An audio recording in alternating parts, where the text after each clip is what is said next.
ಹೆಚ್ಚಿನವರಿಗೆ ಅದೊಂದು ಕಾವ್ಯ. ವಾಲ್ಮೀಕಿ ಒಬ್ಬ ಕವಿ, ರಾಮ ಒಬ್ಬ ಕಾವ್ಯ ನಾಯಕ. ಈ ಧಾಟಿಯೇ ಬಹಳ ಮಂದಿ. ಅನೇಕರಿಗೆ ಅದು ಹೌದು ಅಂತ ಅನ್ನಿಸುವಷ್ಟು ನಾವು ಅದನ್ನು ಒಪ್ಕೊಂಡ್ಬಿಟ್ಟಿದ್ದೇವೆ. ರಾಮ ಅಂದ್ರೆ ಒಂದು ಕಾವ್ಯ ನಾಯಕ, ಅದು ಹಾಗೆ ಅವರು ಕಾವ್ಯದಲ್ಲಿ ಬರೆದಂತಹ ಕಥೆ. ಅದು ರಾಮನನ್ನ ವಾಲ್ಮೀಕಿ ತಾನು ಸೃಷ್ಟಿಸಿದ್ದು, ಒಬ್ಬ ಸೃಜನಶೀಲ ಬರಹಗಾರನೋ ಕವಿಯೋ ಆಗಿ ಅಂತ. ನಮಗೊಂದು ಬಹಳ ದೊಡ್ಡ ಅಪಾಯ ಇದೆ ಅಂತ ನನಗನ್ಸುತ್ತೆ. ನಾವು ಯಾರನ್ನೇ ಒಬ್ಬನನ್ನ ಕವಿ ಅಂತ ಸ್ವೀಕಾರ ಮಾಡಿ ಆ ಕವಿತ್ವಕ್ಕೇನೆ ಮಹತ್ವ ಕೊಡ್ತಾ ಹೋದ್ರೆ, ಕಾವ್ಯ ನಾಯಕ ಅಂತ ಹೇಳಿ ಆ ಕವಿಯ ಕಾವ್ಯವನ್ನು ಕಾವ್ಯ ಅಂತ ಒಪ್ಪಿಕೊಂಡು ಬಿಟ್ಟರೆ ಇದು ಇತಿಹಾಸ ಅಲ್ಲ ಅಂತ ಒಂದು ದೊಡ್ಡ ವಾದ ಬೆಳೀತಾ ಹೋಗಿದೆ ಕೂಡ. ನಮ್ಮ ದೇಶದಲ್ಲಿ ಇದು ಇತಿಹಾಸ ಅಲ್ಲ, ಇದೊಂದು ಕಾವ್ಯ ಮಾತ್ರ. ಈ ಕಾವ್ಯವನ್ನೇ ಕಾವ್ಯ ನಾಯಕನಾಗಿ ನೋಡಬೇಕು ಹೊರತು ಕಾವ್ಯದ ನಾಯಕ ನಮ್ಮಲ್ಲಿ ಇದ್ದ ಬದುಕಿದ್ದ ಅನ್ನೋದನ್ನೆಲ್ಲ ಯೋಚಿಸಬಾರದು ಅನ್ನೋದು ಬಹಳ ಬಹಳ ದೊಡ್ಡ ಮಟ್ಟದಲ್ಲಿ ಅದನ್ನ ಜನಜನಿತವಾಗಿ ಹೇಳ್ತಾ ಇದ್ದಾರೆ. ಮೂಲಭೂತವಾಗಿ ಈ ಇಡೀ ಕಾವ್ಯದ ಆರಂಭವನ್ನ ಮಾಡುವಾಗ ಒಂದು ಸ್ಪಷ್ಟ ಮಾತು ಇದೆ. ಇದನ್ನು ವಾಲ್ಮೀಕಿಗಳು ಕೇಳಿದ್ದು ಅಂತ. ನಾರದರನ್ನು ಕೇಳಿದರು. ಪ್ರಸ್ತುತ ಲೋಕದಲ್ಲಿ, ಸಾಂಪ್ರತಮ ಲೋಕೆ, ಬೇರೆ ಎಲ್ಲೂ ಅಲ್ಲ, ಇವತ್ತಿನ ಈಗ ನಾನು ನಡೀತಾ ಇರುವ ಈ ಪ್ರಸ್ತುತ ಲೋಕದಲ್ಲಿ ಒಬ್ಬ ಗುಣವಾನ್ ಅಥವಾ ಒಳ್ಳೆಯವನು ಯಾರು ಅಂತ. ಯಾವುದೋ ಲೋಕದಲ್ಲ ಅಂತ. ಅದಕ್ಕೆ ಸಾಂಪ್ರತಮ ಲೋಕೆ ಅನ್ನೋದೇ ಅಲ್ಲಿ ಬಹಳ ಮುಖ್ಯವಾಗಿ ನಾವು ಗಮನಿಸಬೇಕಾದ್ದು. ನಮ್ಮ ಹಿಂದೆ ಆಗಿ ಹೋದವನಲ್ಲ, ಅಂದ್ರೆ ವಾಲ್ಮೀಕಿಗಳು ಕೇಳುವ ಕಾಲಕ್ಕೆ ಅವರ ಹಿಂದೆ ಆಗಿ ಹೋದವನಲ್ಲ, ಅಥವಾ ಅವರು ಇನ್ನು ಮುಂದೆ ಬರ್ಲಿಕ್ಕಿರುವ ಕಲ್ಪನೆ ಅಲ್ಲ. ಈಗ ಇರುವ ನನ್ನ ಲೋಕದಲ್ಲಿ ಯಾರು ಅಂತ ಕೇಳ್ತಾ ಇದ್ದಾರೆ ನಾರದರು. ಆಗ ಅವರು ಹೇಳ್ತಾರೆ, ನನಗೆ ಇದನ್ನು ಬ್ರಹ್ಮ ಹೇಳಿದ್ದ. ಆ ಬ್ರಹ್ಮ ಹೇಳಿದ ಒಂದು ವ್ಯಕ್ತಿಯ ಕಥೆಯನ್ನು ನಾನು ನಿನಗೆ ಹೇಳ್ತೇನೆ ಅಂತ ಸಂಪೂರ್ಣ ರಾಮನ ಕಥೆಯನ್ನು ಹೇಳಿದ್ರು ಅನ್ನೋದು ಒಂದು ಭಾಗ. ಅಂದ್ರೆ ಸಂಪೂರ್ಣ ರಾಮನ ಕಥೆಯನ್ನು ನಾರದರು ಹೇಳಿ ಆಯ್ತು, ಈಗ ಇದ್ದಾನೆ ಬದುಕ್ತಿದ್ದಾನೆ ಅಂತ ಹೇಳ್ತಿದ್ದಾರೆ, ಇದು ಒಂದು ಭಾಗ. ಇದಾದ ಬಳಿಕ ಅದರ ಎರಡನೇ ಹಂತದಲ್ಲಿ ನಾವು ನೋಡುವುದು ಏನು ಅಂತಂದ್ರೆ, ವಾಲ್ಮೀಕಿ ತನ್ನ ಶಿಷ್ಯನಾದ ಭರದ್ವಾಜರನ್ನು ಕರ್ಕೊಂಡು ತಾಮಸ ನದಿಯಲ್ಲಿ ಸ್ನಾನಕ್ಕೆ ಹೋಗುವ ಹೊತ್ತಿಗೆ ಅವರು ಎರಡು ಕ್ರೌಂಚ ಮಿಥುನಗಳು ತುಂಬಾ ಅನ್ಯೋನ್ಯವಾಗಿ ಪ್ರೀತಿ ಮಾಡುತ್ತಿರುವುದನ್ನು ನೋಡುತ್ತಾರೆ. ಈ ನೋಡಿದ ಸಂದರ್ಭದಲ್ಲಿ ಆ ಪ್ರೀತಿಯನ್ನು ಮತ್ತು ಅದರ ಅನ್ಯೋನ್ಯತೆಯನ್ನು ಮೈಮರೆತು ಬಹಳ ಸಂತೋಷದಿಂದ ಮನಸ್ವಿ ಅದನ್ನು ಸ್ವೀಕರಿಸ್ತಾ ಇರುವ ಹೊತ್ತಿಗೆನೆ ಯಾರೋ ಒಬ್ಬ ಬಿಟ್ಟ ಬಾಣ ಆ ಜೋಡಿಯಲ್ಲಿ ಒಂದನ್ನು ಕೆಡುತ್ತದೆ, ಅದು ಬೀಳುತ್ತೆ. ಬಿದ್ದಾಗ ಅಲ್ಲೊಂದು ರೋದನ, ದುಃಖ. ಒಂದರೆ ಕ್ಷಣದಲ್ಲಿ ಅತ್ಯಂತ ಪ್ರೀತಿಯಿಂದ ಕೂಡ್ತಾ ಇರುವ ಎರಡು ಪಕ್ಷಿ ಜೋಡಿಗಳು ಇವೆ. ಅದನ್ನು ಹೌದಲ್ಲ ಎಷ್ಟು ಚೆನ್ನಾಗಿವೆ ಇವುಗಳು ಅಂತ ಅನುಭವಿಸುವ ಒಂದು ಹೊತ್ತಿನ ಒಳಗಾಗಿ ಅದರೊಳಗೊಂದು ಬಿದ್ದು ಹೋಯಿತು.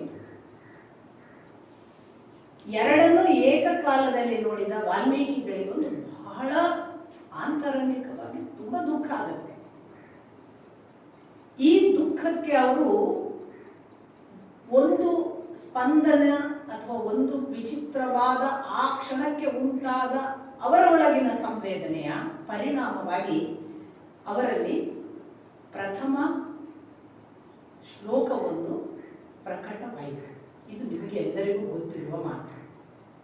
ನಾನು ಬಹಳ ಬಾರಿ ಹೇಳಿದ್ದಿದೆ, ಹೀಗೊಂದು ನಮ್ಮ ಕಣ್ಣ ಮುಂದೆ ಯಾವುದೋ ಒಂದು ದುರಂತ, ಯಾವುದೋ ನೋವು, ಯಾವುದೋ ಒಂದು ನಿರೀಕ್ಷೆ ಮಾಡದ ಒಂದು ದುರ್ಘಟನೆ ನಡೆದಾಗ ಎಲ್ಲರಿಗೂ ಅದು ಬಹಳ ದೊಡ್ಡ ಪರಿಣಾಮ ಏನು ಬೀರೋದಿಲ್ಲ.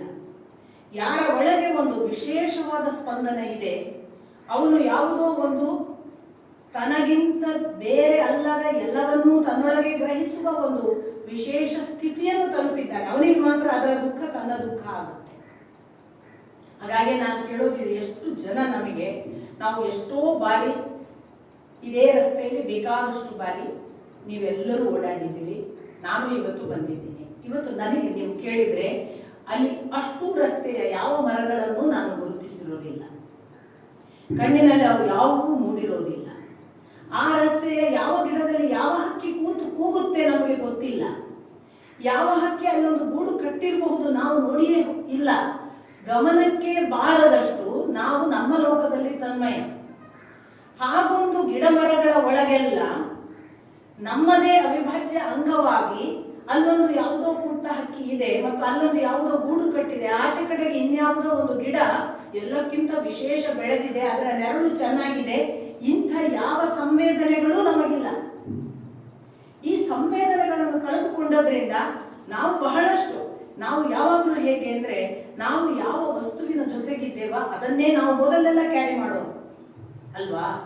ನಾವು ನಮ್ಮ ಜೊತೆಗಿರುವ ನಮ್ಮ ನೆನಪಿನ ಒಳಗಿನ ಸಂಗ್ರಹದ ವಸ್ತುಗಳ ಜೊತೆಗೆ ನಾವಿವಾಗ ಇಲ್ಲಿಂದ ದಾರಿ ಮಾತಾಡೋದು ಕೂಡ, ಈ ದಾರಿ ನಮ್ಮ ಊರಿನ ದಾರಿಯ ಹಾಗಿಲ್ಲ, ನಮ್ಮ ಊರಿನ ದಾರಿಯಲ್ಲಿ ಇಷ್ಟು ಕರ್ವ್ಸ್ ಇಲ್ಲ, ಅಥವಾ ನಮ್ಮ ಊರಿನ ದಾರಿಯಲ್ಲಿ ನಾವು ಇಷ್ಟು ಮರಗಿಡಗಳನ್ನು ನೋಡೋದಿಲ್ಲ.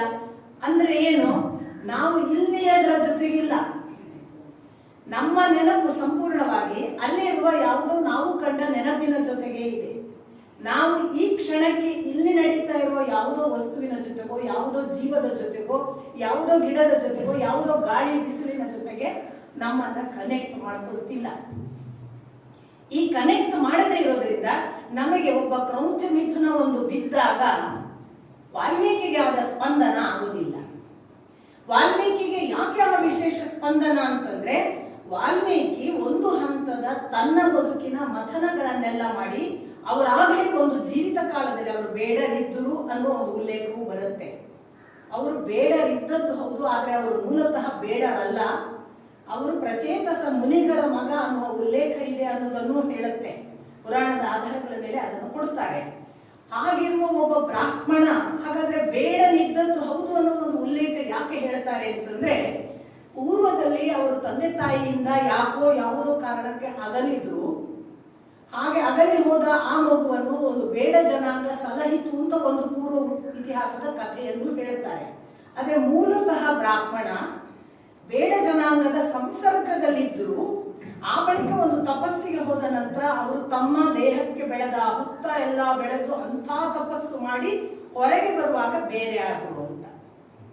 ಇದರಲ್ಲಿ ಸತ್ಯಾಸತ್ಯತೆಯ ಐತಿಹಾಸಿಕ ಸಂಶೋಧನೆಯ ಮೂಲಕ ತಿಳಿಯುವ ಭಾಗ ಒಂದು.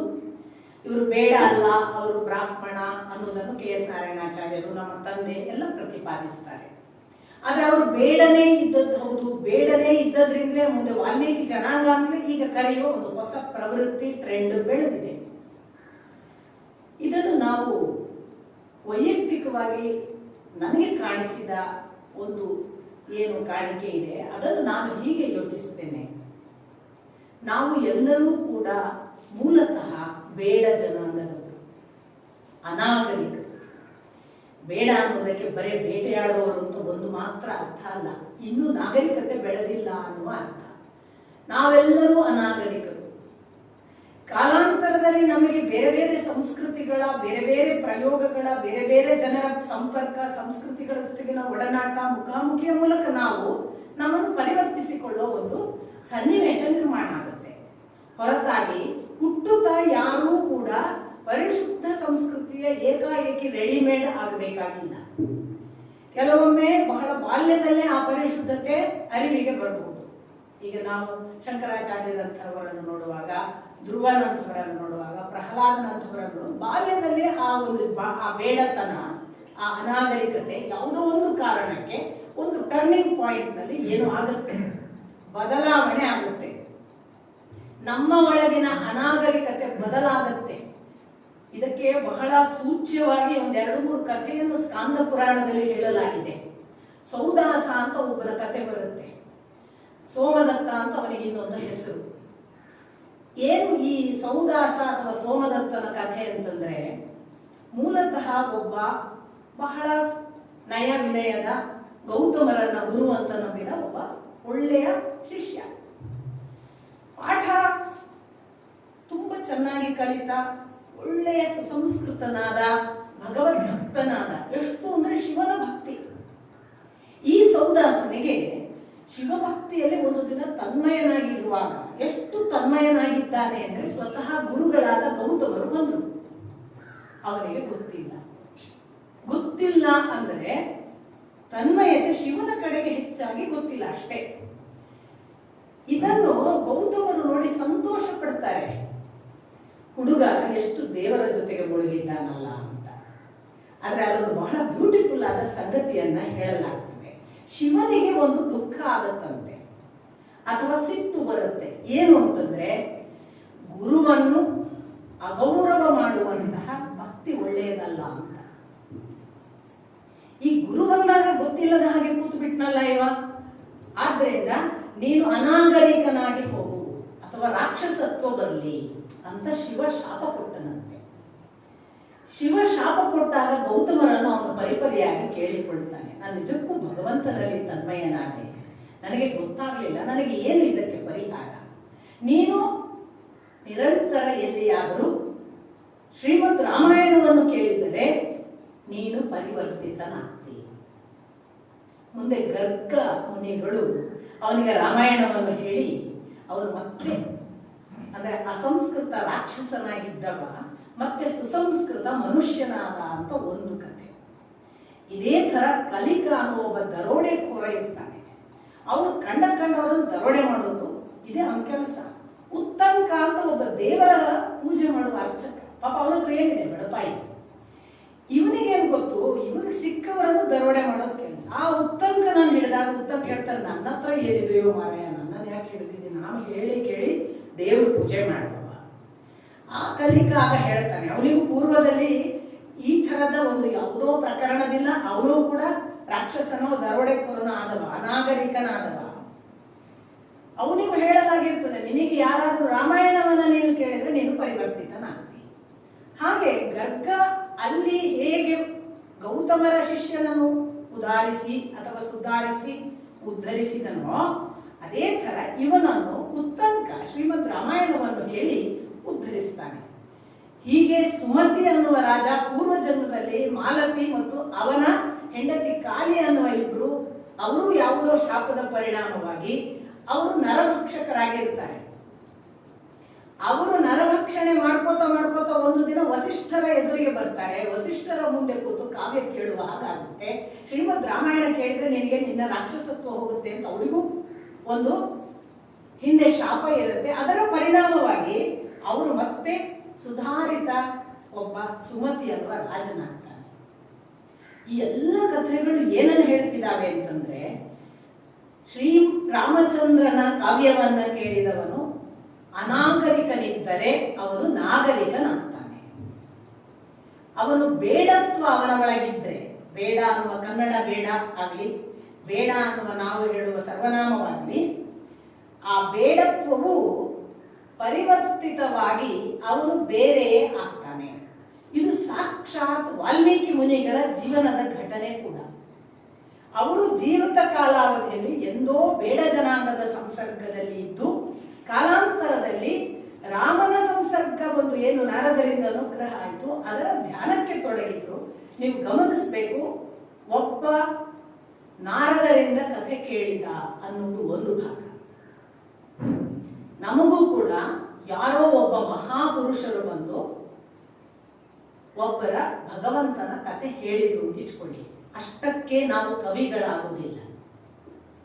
ನಮ್ಮಲ್ಲಿ ಆ ಕಥೆ ನಮ್ಮ ಒಳಗೆಲ್ಲ ಇಳಿದು ಅಂತರ್ಗತವಾಗಿ ರಕ್ತವಾಗಿ ನಾವು ಅದನ್ನೇ ಧ್ಯಾನಿಸುವ ಒಂದು ತೀವ್ರತೆ ನಮಗೆ ಆ ಕಥೆಯ ಜೊತೆಗೆ ಹುಟ್ಟಿ ಹುಟ್ಟಿ ಹುಟ್ಟಿ ಈ ಕಥೆ ಯಾರು ಇದು, ಇವನು ಎಲ್ಲಿದ್ದಾನೆ, ಇವನು ಈ ಲೋಕದಲ್ಲೇ ಇದ್ದಾನೆ ಅಂತಾರಲ್ಲ, ಇವನನ್ನು ಹುಡುಕುವುದು ಹೇಗೆ, ಇವನು ನನಗೆ ಕಾಣಿಸುವುದು ಹೇಗೆ ಅಂತ ಕಥೆಯ ಒಳಗೆ ನಾವು ಇಳಿಯುವ ಒಂದು ಭಾಗವಾದಾಗ ಅದಕ್ಕೆ ಪೂರಕವಾಗಿ ನಮ್ಮೊಳಗೊಂದು ಯಾವ ಹೊರಗೊಂದು ಜೀವ ಅಂತ ನಾವು ತಿಳಿದಿದ್ದೇವೆ, ಅದು ಹೊರಗಿಲ್ಲ ನಮ್ಮೊಳಗಿದೆ ಅನ್ನುವ ಒಂದು ಅಭಿನ್ನ ಭಾವ ಹುಟ್ಟುವ ಒಂದು ಸಂವೇದನೆ ಪ್ರಾರಂಭ ಆಗಿ ಕರಗುವುದಕ್ಕೆ ಉಳಿತೇವಲ್ಲ ನಾವು, ಅದು ಕರಗುವುದಕ್ಕೆ ತೊಡಗ್ತೇವಲ್ಲ, ಅದು ವಾಲ್ಮೀಕಿಯವರು ಕರಗುವ ಸ್ಥಿತಿಯಲ್ಲಿದ್ದಾಗ ಈ ಕ್ರಮಂಚವನ್ನು ನೋಡಿದ್ದು. ಕಥೆ ಕೇಳಿದ್ದು ಅಂತರ್ಗತವಾಗ್ತಿದೆ, ತನ್ನ ಬದುಕಿನಲ್ಲಿ ಅದು ಯಾರು ಅನ್ನುವ ಶೋಧಕ್ಕೆ ಇಳಿದಿದೆ, ಅದು ಅಂತರ್ಮುಖಿಯಾಗಿ ಹುಡುಕ್ತಿದೆ ಆ ಗುಣವಾನ್ ಯಾರು ಅಂತ. ಹುಡುಕುವ ಹೊತ್ತಿಗೆ ಅವನನ್ನು ಕೇಳಬೇಕು, ಎಲ್ಲಿದ್ದಾನೆ ನೋಡಬೇಕು. ಈ ಹಸಿವು ದಿನದಿಂದ ದಿನಕ್ಕೆ ಹೆಚ್ಚುತ್ತಿದೆ. ಅಂತ ಹೊತ್ತಿನಲ್ಲಿ ಅವರ ಒಳಗೊಂದು ಸಂವೇದನೆ ಬಲಿಷ್ಠವಾಗಿ ಬೆಳೆಯುವ ಹೊತ್ತಿಗೆ ಹೀಗೊಂದು ಪಕ್ಷಿ ಕಣ್ಣ ಮುಂದೆ ದುರಂತವನ್ನ ಕಾಣ್ತಿದೆ. ಆ ಕಂಡ ಪಕ್ಷಿಯನ್ನು ನೋಡಿದ ತಕ್ಷಣ ಅವರಿಗೆ ಅದು ಪಕ್ಷಿಯ ಮರಣ ಆಗೋದಿಲ್ಲ.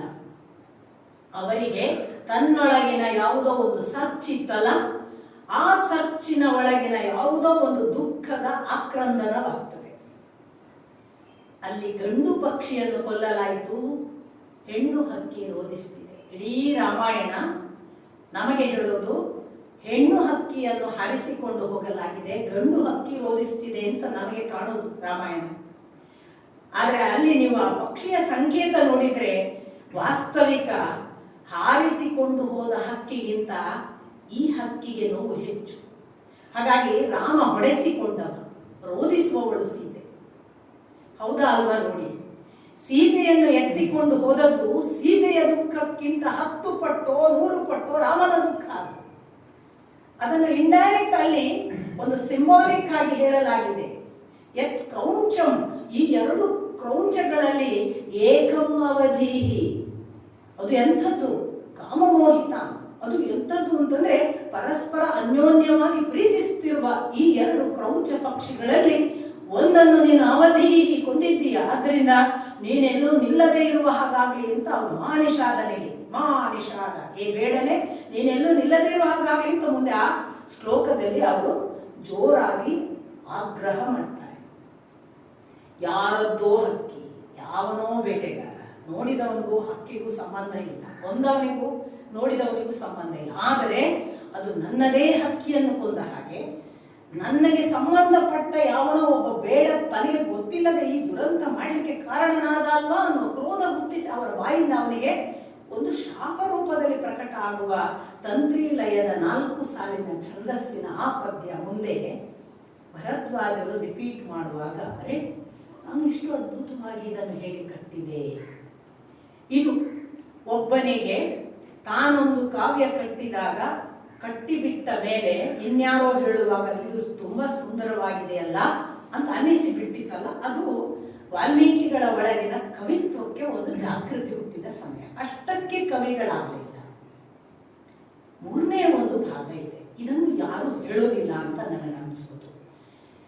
ಈ ರಾಮಾಯಣ ಕಾವ್ಯದ ಆರಂಭದಲ್ಲಿ ಏನು ವಿವರಣೆ ಬರುತ್ತೆ ಅಂತ ನಾವು ಸೂಕ್ಷ್ಮವಾಗಿ ಗಮನಿಸಿದ್ರೆ, ನಾರದರು ಕಥೆ ಹೇಳಿದ್ರು. ಇದನ್ನು ತನ್ನ ಒಳಗೆ ನಿರಂತರ ಧ್ಯಾನಾವಸ್ಥೆಯಲ್ಲಿ ಕೊರಗುವ, ಅದಕ್ಕೆ ತಟ್ಟುವ, ಮುಟ್ಟುವ, ಸ್ಪಂದಿಸುವ ಒಂದು ಜೀವ ಸಂವೇದನೆ ವಾಲ್ಮೀಕಿಗಳಲ್ಲಿ ಬೆಳೀತಾ ಇತ್ತು. ಅದೇ ಸಂದರ್ಭದಲ್ಲಿ ಕ್ರೌಂಚದ ಜೋಡಿಯ ಒಂದು ಕಗ್ಗೊಲೆಯನ್ನು ನೋಡಿದ್ರು ಒಂದನ್ನು.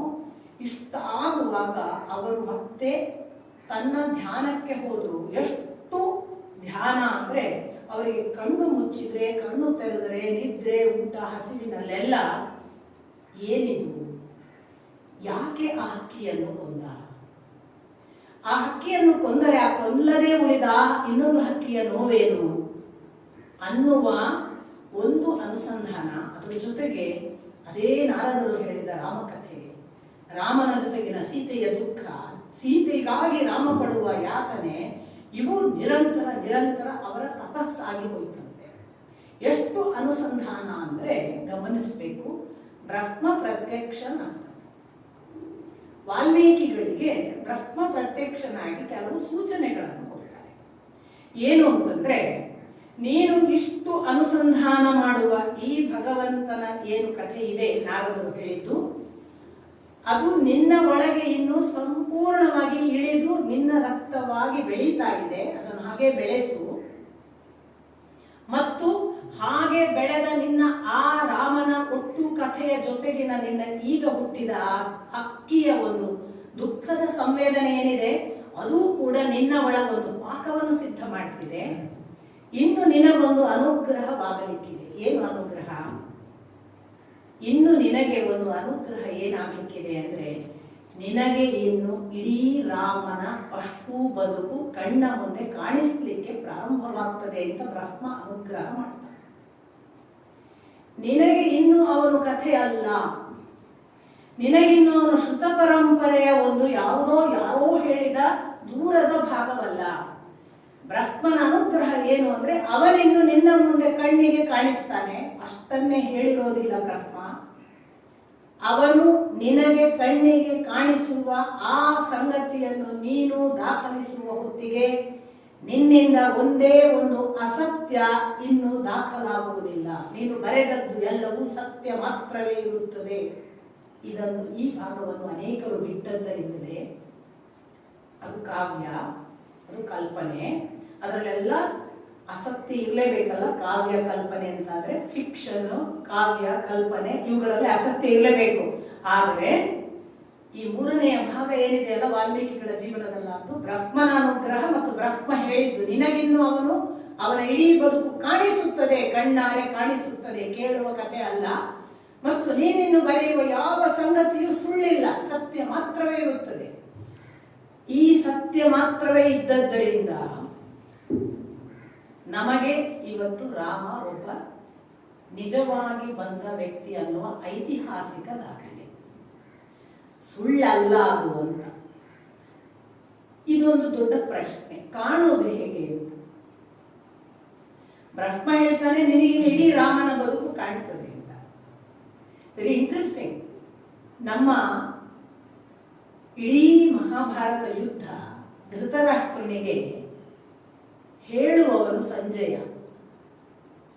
ಅವನಿಗೆ ವೇದವ್ಯಾಸರ ಅನುಗ್ರಹ ಏನು ಅಂದ್ರೆ ನೀನು ಕೂತಲ್ಲೇ ಕೂತಿರು, ಧೃತರಾಷ್ಟ್ರನಿಗೆ ಎಲ್ಲವನ್ನು ಹೇಳುವುದಕ್ಕೆ ಅನುಕೂಲ ಆಗಲಿ. ಗಮ್ಮತ್ತು ಏನು ಅಂದ್ರೆ ಧೃತರಾಷ್ಟ್ರನಿಗೆ ಕೇಳ್ತಾರೆ ವೇದವ್ಯಾಸರು, ನಿನಗೆ ಹೇಗೂ ಕಣ್ಣು ಇಲ್ಲ, ಯುದ್ಧದ ಕೊನೆಯ ದಿನಗಳು ಎಲ್ಲವನ್ನು ನೋಡಬೇಕು, ಯುದ್ಧವನ್ನು ನೋಡಬೇಕು, ನನ್ನವರು ಹೇಗೆ ಹೋರಾಟ ಮಾಡ್ತಾರೆ ಅಥವಾ ಎಲ್ಲ ನಿನಗೆ ನೋಡಬೇಕು ಅಂತ ಅಪೇಕ್ಷೆ ಇದ್ರೆ ಕಣ್ಣು ಅನುಗ್ರಹಿಸ್ತೇನೆ ಅಂತ.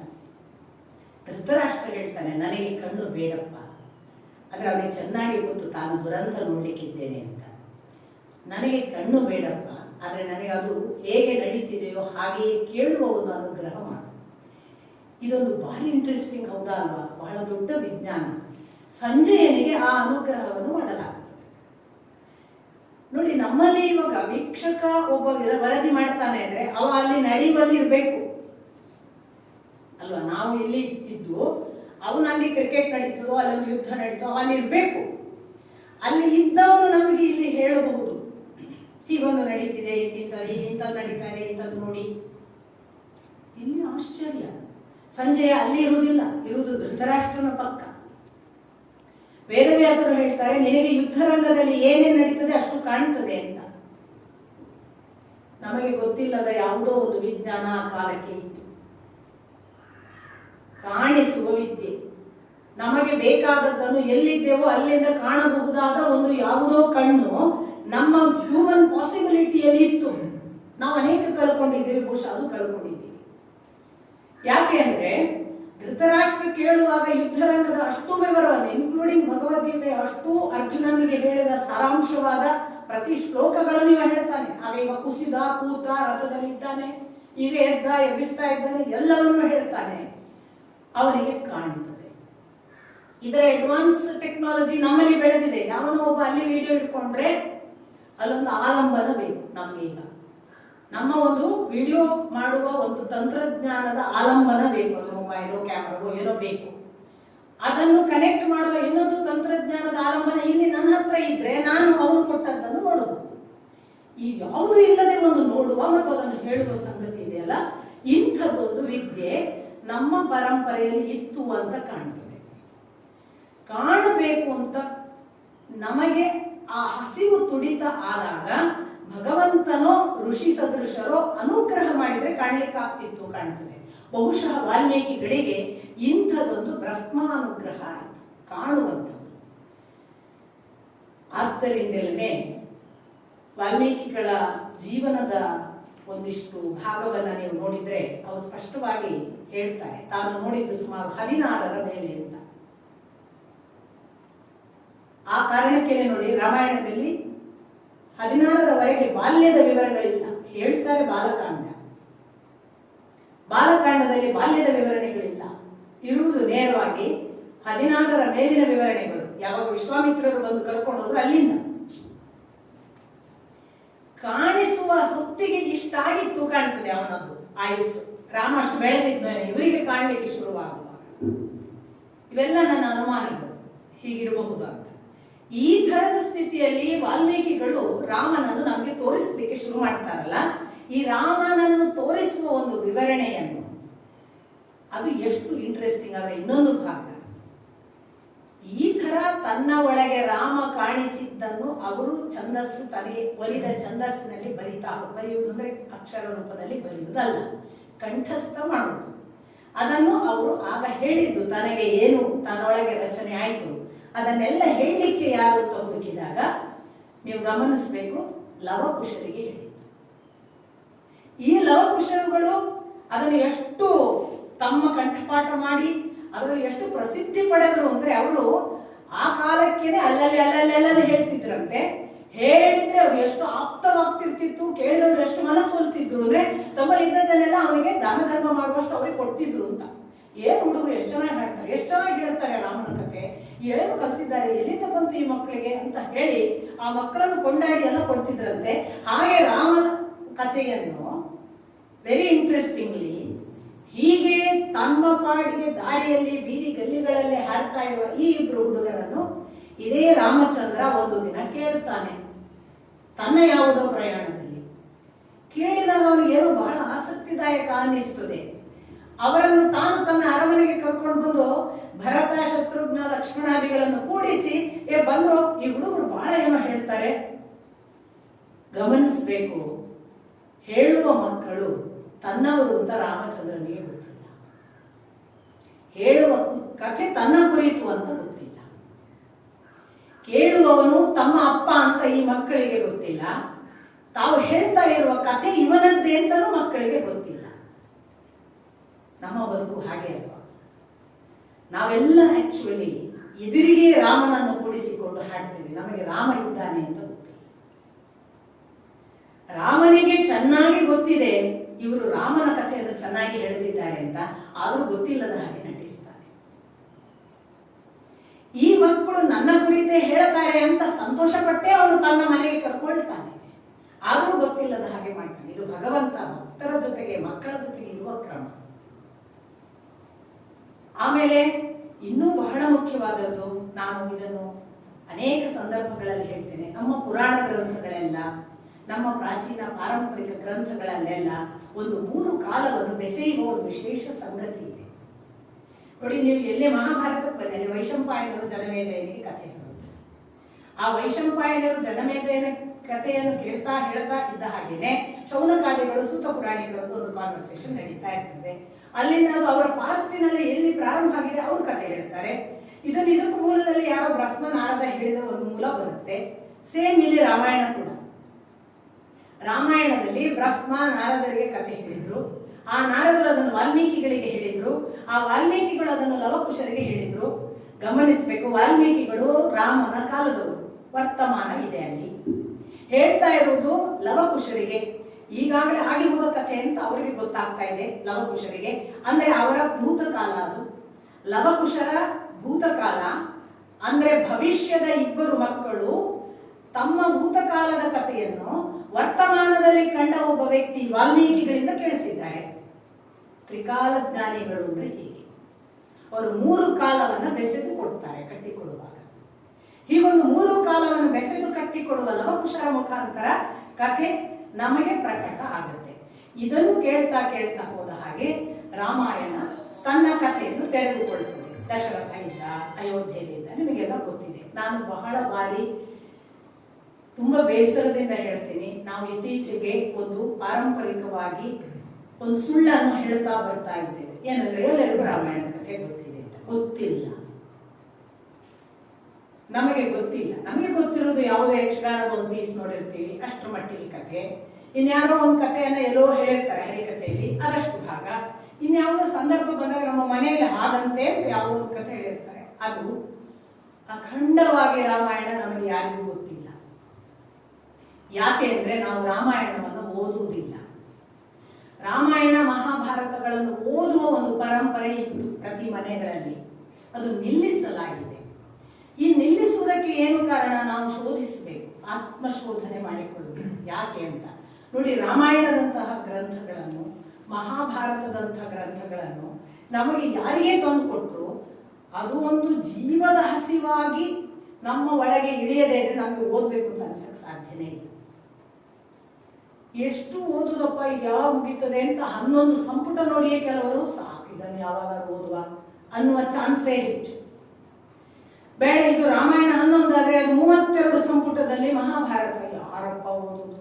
ಅದಕ್ಕೆ ಏನ್ ಮಾಡಿದ್ರು, ಬೇರೆ ಬೇರೆ ಅದಕ್ಕೆ ನಂಬಿಕೆಗಳನ್ನೆಲ್ಲ ಹುಟ್ಟಿಸಿದ್ರು. ಮಹಾಭಾರತ ಮನೆಗೆ ತರಬಾರದು, ಯುದ್ಧ ಆಗ್ತದೆ ಅಲ್ಲ, ಹಿಂಗೆಲ್ಲ ಹೇಳ್ಕೊ. ಆಮೇಲೆ ರಾಮಾಯಣ ತಂದು ಪೂಜೆ ಮಾಡ್ಬೇಕು, ಮನೇಲಿ ಒಳ್ಳೆ ಪೂಜೆ ಮಾಡ್ಕೋತಾ ಇರೋದು, ಓದ್ಬೇಕಂತಿಲ್ಲ. ರಾಮಾಯಣವನ್ನು ಪೂಜೆ ಮಾಡಿದ್ರೆ ಆಯ್ತು, ಮಹಾಭಾರತವನ್ನು ಮನೆಗೆ ತಾರದೇ ಇದ್ರೆ ಆಯ್ತು, ಓದ್ಬೇಕಂತಿಲ್ಲ. ಇದು ನಮ್ಮಲ್ಲಿ ಬೆಳೆದ ಒಂದು ದುಷ್ಟ ಪರಂಪರೆ. ಕಾರಣ ಅದಕ್ಕೆ ಏನು ಗೊತ್ತಾ, ಹಿಂದಿನ ಕಾಲದಲ್ಲಿ ಏನು ಪಾರಂಪರಿಕವಾಗಿ ಹೇಳ್ತಿದ್ರು ಅಂದ್ರೆ, ಪ್ರತಿ ಮನೆಯ ಒಬ್ಬ ಹಿರಿಯ ದಿನಕ್ಕೆ 1 ಗಂಟೆ ಓದಿ ಅಂತಿದ್ರು. ನೋಡಿ, ಯಾವಾಗ ಯಾರಿಗೋದು ಹೆವಿ ಅನ್ಸಲ್ಲ. ದಿನಕ್ಕೆ 1 ಗಂಟೆ ನೀವು ಮನೆಯ ಒಬ್ಬ ಹಿರಿಯ ಅಜ್ಜ ಓದಿದ ಅಂತಾರೆ, ಅವರ ಮಗ, ಮೊಮ್ಮಗ, ಮನೆಯ ಹೆಣ್ಮಕ್ಳು ಎಲ್ಲರೂ ಕೂತ್ ಕೇಳ್ತಿದ್ರು. ಅಟ್ ಎ ಟೈಮ್ ಅಷ್ಟು ಜನ ಓದಿದ ಹಂಗಾಗ್ತಿತ್ತು. ಹಿಂಗಾಗಿ ಏನಾಗ್ತಿತ್ತು ಅಂತಂದ್ರೆ, ರಾಮಾಯಣ ಮನೆಗಳಲ್ಲಿ ನಿತ್ಯ ಹೇಳ್ತಾ ಪ್ರತಿಯೊಬ್ಬರಿಗೂ ಕಥೆ ಗೊತ್ತಿರ್ತಿತ್ತು. ರಾಮಾಯಣದ ಕಥೆ ಮಾತ್ರ ಗೊತ್ತಾಗಲಿಕ್ಕೆ ನಾವು ರಾಮಾಯಣ ಓದುವುದಲ್ಲ, ರಾಮಾಯಣದಲ್ಲಿ ಅನೇಕ ಸೂಕ್ಷ್ಮ ವ್ಯಾಲ್ಯೂಸ್ ಇದೆ. ಅದು ನಮಗೆ ಕೊಡುವ ಒಂದು ಗಟ್ಟಿತನ, ನಮ್ಮೊಳಗೆ ಬೆಳೆಸುವ ಒಂದು ಭಕ್ತಿ, ನಿಷ್ಠೆ, ನಮ್ಮ ಕುರಿತು ನಮಗೊಂದು ಸ್ವಾಭಿಮಾನ, ಆತ್ಮಧೈರ್ಯ ಇನ್ನು ಯಾವ ಗ್ರಂಥಗಳು ಕೊಡೋದಿಲ್ಲ. ಅದು ರಾಮಾಯಣ ಒಂದೇ ಹೇಳೋದಿಲ್ಲ. ನಾವು ನಮ್ಮ ಪ್ರಾಚೀನ ಪರಂಪರೆ ಎಲ್ಲ ಗ್ರಂಥಗಳು ನಮ್ಮ ಒಳಗೆ ಹುಟ್ಟಿಸುವ ಧೈರ್ಯ, ಆತ್ಮಾಭಿಮಾನ ಮತ್ತು ನಮಗೆ ನಾವು ಎಷ್ಟು ಬಲಿಷ್ಠರಾಗಿದ್ದೇವೆ ಅನ್ನೋ ಆಂತರಂಗಿಕ ಒಂದು ಬಾಲಿಷ್ಠ್ಯ ಎಲ್ಲವನ್ನ ಕೊಡುತ್ತೆ. ಆ ಓದೋದನ್ನು ಮಾತ್ರ ಇಂಥದೊಂದು ಪರಂಪರೆಯ ರೂಪದಲ್ಲಿ ಬಂದಿತ್ತಲ್ಲ, ದಿನಕ್ಕೆ 1 ಗಂಟೆ ಓದೋದು ಅಂತ. ಸಂಜೆ 1 ಗಂಟೆ ಮುಂಚೆ ಹೇಗೆ ಅಂದ್ರೆ 5 ರಿಂದ 6 ಒಂದು ಭಜನೆ, 1 ಗಂಟೆ ರಾಮಾಯಣ ಪಾರಾಯಣ ಅಥವಾ ಮಹಾಭಾರತ ಪಾರಾಯಣ, ಇದನ್ನು ಮಾಡಿಕೊಂಡೇ ಬರ್ತಿದ್ರು ನಮ್ಮ ಪೂರ್ವಜರು. ಯಾರು ನಿಲ್ಲಿಸಿದ್ರು ಪ್ರಶ್ನೆ ಮಾಡಿಕೊಳ್ಬೇಕು ನಾವು. ನನಗೆ ನಮ್ಮ ಅಜ್ಜನ ಪರಂಪರೆಯವರೆಗೂ ಗೊತ್ತಿಲ್ಲ ಯಾರು ಓದಿತ್ತು, ಅದರ ಪೂರ್ವ ಪರಂಪರೆ ಗೊತ್ತಿಲ್ಲ ಯಾರು ಓದ್ತಿದ್ರು ಅಂತ. ಯಾಕೆ ಆಯ್ತು, ಯಾಕೆ ಯಾವ ಮನೆಗಳಲ್ಲೂ ಕೂಡ ಈ ಓದೋ ಪರಂಪರೆ ನಿಂತು ಹೋಯ್ತು ಅಂತ ನಾವು ಖಂಡಿತ ಆತ್ಮಶೋಧನೆ ಮಾಡಿಕೊಳ್ಬೇಕು. ಓದೋದ್ರಿಂದ ಏನಾಗ್ತದೆ, ಓದದಿದ್ರೆ ಏನ್ ದೊಡ್ಡ ಲಾಸ್ ಆಗಿದೆ ಅಂತ ಕೇಳುವವರಿಗೆ ನನ್ನ ಓಪನ್ ಚಾಲೆಂಜ್, ಓದಿ ಬಂದು ಮಾತಾಡಿ. ಓಪನ್ ಚಾಲೆಂಜ್, ನೀವು ಪರಿವರ್ತನೆ ಆಗದಿದ್ರೆ ಆಮೇಲೆ ಮೀಟ್ ಆಗೋಣ. ಪ್ರತಿಯೊಬ್ಬರು, ನಾನು ಯಾಕೆ ಮಾತು ಹೇಳ್ತೀನಿ ಅಂತಂದ್ರೆ, ನನ್ನ ಜೀವಿತಾವಧಿಯ 50 ಆಗುವವರೆಗೆ ನಾನು ಓದಿರಲಿಲ್ಲ. ಹೀಗೆ ಅವರಿವರು ಹೇಳಿದ ಯಾರದ್ದೋ ಕಥೆ, ಯಾವುದೋ ಪುಸ್ತಕಗಳಲ್ಲಿ ಬರೋ ಚೂರುಪಾರು ವಿಮರ್ಶೆಗಳು, ಇನ್ಯಾರೋ ಹೇಳಿದ ಸಣ್ಣ ಪುಟ್ಟ ಉಪನ್ಯಾಸಗಳು. ಈಗ ನನ್ನ ತಂದೆಯೇ ಮಾಡಿದ ಉಪನ್ಯಾಸ ಕೇಳಿಲ್ವಾ ಅಂತ ನೀವು ಕೇಳ್ಬೋದು. ನಮ್ಮ ತಂದೆ ಮಾಡಿದ ಉಪನ್ಯಾಸ ಸಮಗ್ರ ಆಗುದಿಲ್ಲ. ನಾವೀಗ ಇವತ್ತು 3 ದಿನದಲ್ಲಿ ರಾಮಾಯಣ ಏನ್ ಹೇಳಕ್ ಸಾಧ್ಯ? ಸಮಗ್ರ ಅಲ್ಲ. ನಮಗೆ ಏನೋ ಒಂದು ಒತ್ತಡಗಳಿರ್ತವೆ, ಆ ಸಮಯದ ಅಳತೆಯೊಳಗೆ ಯಾರೋ ಏನೋ ಹೇಳಿ ಅಂತಿರ್ತಾರೆ, ಹೇಳ್ಬೇಕಾಗತ್ತೆ. ಸಮಗ್ರವನ್ನು ಕೊಡಕ್ ಸಾಧ್ಯವಿಲ್ಲ. ಸಮಗ್ರ ಕೊಡಬೇಕಾದ್ರೆ ಗ್ರಂಥ ಮತ್ತು ಅಕ್ಷರ, ಅದಕ್ಕೆ ವಾಕ್ಯಗೆ ವಾಕ್ ಅಂತ ಹೆಸರು, ಬರವಣಿಗೆಗೆ ಅಕ್ಷರ ಅಂತ ಹೆಸರು. ಬರವಣಿಗೆಯಲ್ಲಿ ಅಕ್ಷರವಾದದ್ದು ಇದೆ, ನಾಶವಾದದ್ದು ಬರವಣಿಗೆಯಲ್ಲಿ ಇದೆ. ವಾಕ್ ಖಂಡಿತಕ್ಕೂ ಭಗವಂತನ ಒಂದು ಸ್ವರೂಪ, ಆದರೆ ಅದು ಈ ನಿರ್ವಾತದಲ್ಲಿ ಸೇರಿಕೊಳ್ಳುತ್ತೆ ಹೊರತು ಶ್ರುತಿ ಪರಂಪರೆಯ ಕಿವಿಯಲ್ಲಿ ಕೂತದ್ದು ಎಷ್ಟು ಅನ್ನೋದು ಅದರ ಒಂದು 10 ಭಾಗವೂ ಇಲ್ಲ. ಅಕ್ಷರದ ಪ್ರತಿಯೊಂದರೊಳಗೂ ಅಕ್ಷರತ್ವ ಇರುತ್ತೆ, ಭಗವಂತ ಇರ್ತಾನೆ. ಹಾಗಾಗಿ ಓದುವುದು ಕೊಡುವ ಪರಿಣಾಮ ಕೇವಲ ಒಂದು ಮಕ್ಕಳಿಗೆ ಓದುವ ನೆಪದಲ್ಲಿ ಓದಬಹುದು, ಅಥವಾ ನಮಗೆ ನಾವು 1 ಗಂಟೆ ರೆಸ್ಟ್ರಿಕ್ಟ್ ಮಾಡ್ಕೊಂಡು ನಾವೇ ಸ್ನೇಹಿತರು ಕೂತು ಓದಬಹುದು. ನಾನು ಈಗ ನಿಮಗೆ ನಾನು ಓದಿದೆ ಅಂತ ಹೇಳ್ತಿದ್ದೇನಲ್ಲ, ಈ ಥರನೇ ಓದಿದ್ದು, ಕಂಟಿನ್ಯೂಸ್ ಅಲ್ಲ. ಕಂಟಿನ್ಯೂಸ್ ಓದೋದು ನಿಮ್ಮಂಥವ್ರಿಗೆ ಉಪನ್ಯಾಸ ಮಾಡಬೇಕು ಅಂದಾಗ. ಅದರ್ವೈಸ್ ನಾನು ಓದಿದ್ದು 1 ಗಂಟೆ, 1:30 ಜನ ನನ್ನ ಜೊತೆಗೆ ಫೋನಿನಲ್ಲಿ ಕೇಳ್ತಾರೆ, ನಾನು ಓದ್ತೇನೆ. ಹೀಗೆ ಓದಿದ್ದು ನಾನು ಇದು ಯಾವುದು ಹೆಗ್ಗಳಿಕೆ ಹೇಳೋದಿಲ್ಲ, ಒಂದು ಪಾಸಿಬಿಲಿಟಿ ಇದೆ ಅಂತ. ಈ ದಿನಗಳಲ್ಲಿ ನಾವು ಮಾಡ್ತಿದ್ದೇವಲ್ವಾ, ನಾವು ಮಾಡುವಾಗ, ಪ್ರಾರಂಭ ಮಾಡುವಾಗ ಮೊದಲು ನಾವು ರಾಮಾಯಣ ಓದಬೇಕು, ಭಾಗವತ ಓದಬೇಕು, ಹೀಗೆ ಏನು ಅಂದ್ಕೊಂಡಿರ್ಲಿಲ್ಲ. ಅದು ಇಟ್ ಹ್ಯಾಪಂಡ್ ಅಂತಾರಲ್ಲ, ಅದು ಸಂಭವಿಸಿತು. ಲಾಕ್ಡೌನ್ ಬಂತು, ಮಕ್ಕಳು ಒತ್ತಾಯ ಮಾಡಿದ್ರು ಏನಾದ್ರು ಓದು ಅಂತ. ಈ ಮಕ್ಕಳಿಗೆ ಏನ್ ಹೇಳೋದು, ರಾಮಾಯಣ ಹೇಳೋಣ ಅಂತ ಓದಕ್ಕೆ ಶುರು ಮಾಡಿದ್ದು. ಓದ್ತಾ ಓದ್ತಾ ಅದು ಕರ್ಕೊಂಡು ಹೋದ ಪರಿ ಅದು ನಮ್ಮನ್ನು ಬೆಳೆಸಬಹುದಾದ ರೀತಿ, ಅದು ಆಂತರಂಗಿಕವಾಗಿ ಮಾಡಬಹುದಾದ ಪರಿವರ್ತನೆ. ದಯವಿಟ್ಟು ದಯವಿಟ್ಟು ಓದಿ ನೋಡಿ, ಪರಿವರ್ತನೆ ಆಗೋ. ಮತ್ತೆ ಒಂದು ಕಾಲಕ್ಕಿದ್ದು ಅದು ಸಂಸ್ಕೃತ ಬಂದವರು ಮಾತ್ರ ಓದುವುದು ನಮಗೆಲ್ಲ ಅಲ್ಲ. ನಾನು ಸಂಸ್ಕೃತ ಬಾರದವಳು. ಸಂಸ್ಕೃತ ಶ್ಲೋಕಗಳನ್ನು ಓದಿದಾಗ ಒಂದಿಷ್ಟು ಅರ್ಥ ಮಾಡಿಕೊಳ್ಳಬಹುದು, ಅಷ್ಟೇ ಬಿಟ್ರೆ ಸಂಸ್ಕೃತ ಮಾತಾಡುವಷ್ಟು ನನಗೇನು ಪಾಂಡಿತ್ಯ ಇಲ್ಲ. ಆದರೆ ಪ್ರತಿ ಕೃತಿಗಳಲ್ಲಿ ಸಂಸ್ಕೃತ ಶ್ಲೋಕದ ಜೊತೆಗೆ ಕನ್ನಡ ಅನುವಾದ ಇರುವ ಸುಪ್ರಸಿದ್ಧ ಗ್ರಂಥಗಳು ಇವತ್ತು ನಮಗೆ ಲಭ್ಯ ಇದೆ. ಒಂದು ಕಾಲದ ಹಾಗೆ ಮಡಿ ಅಲ್ಲ, ಇವರೇ ಓದ್ಬೇಕು ಇವ್ರು ಓದಬಾರ್ದು ಇವೆಲ್ಲ ಹೋಗಿದ್ದಾವೆ. ನಾವು ತುಂಬಾ ಸುಧಾರಿತ ಜನಾಂಗ ಆಗಿದ್ದೇವೆ. ಈ ಸಾಧ್ಯತೆಯನ್ನ ನಾವು ಮಿಸ್ ಮಾಡ್ಕೋಬಾರ್ದು, ಓದ್ಬೇಕು ಅಂತ ನನ್ಗನ್ಸುತ್ತೆ.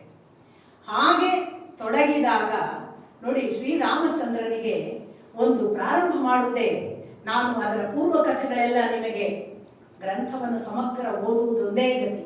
ಅದರ ಇಡೀ ಕಥೆಗಳನ್ನ ನಾವು ತಿಳಿಯಬೇಕಾದ್ರೆ ದಶರಥನಿಂದಲೇ ಆರಂಭಿಸುವುದು ಅನಿವಾರ್ಯ.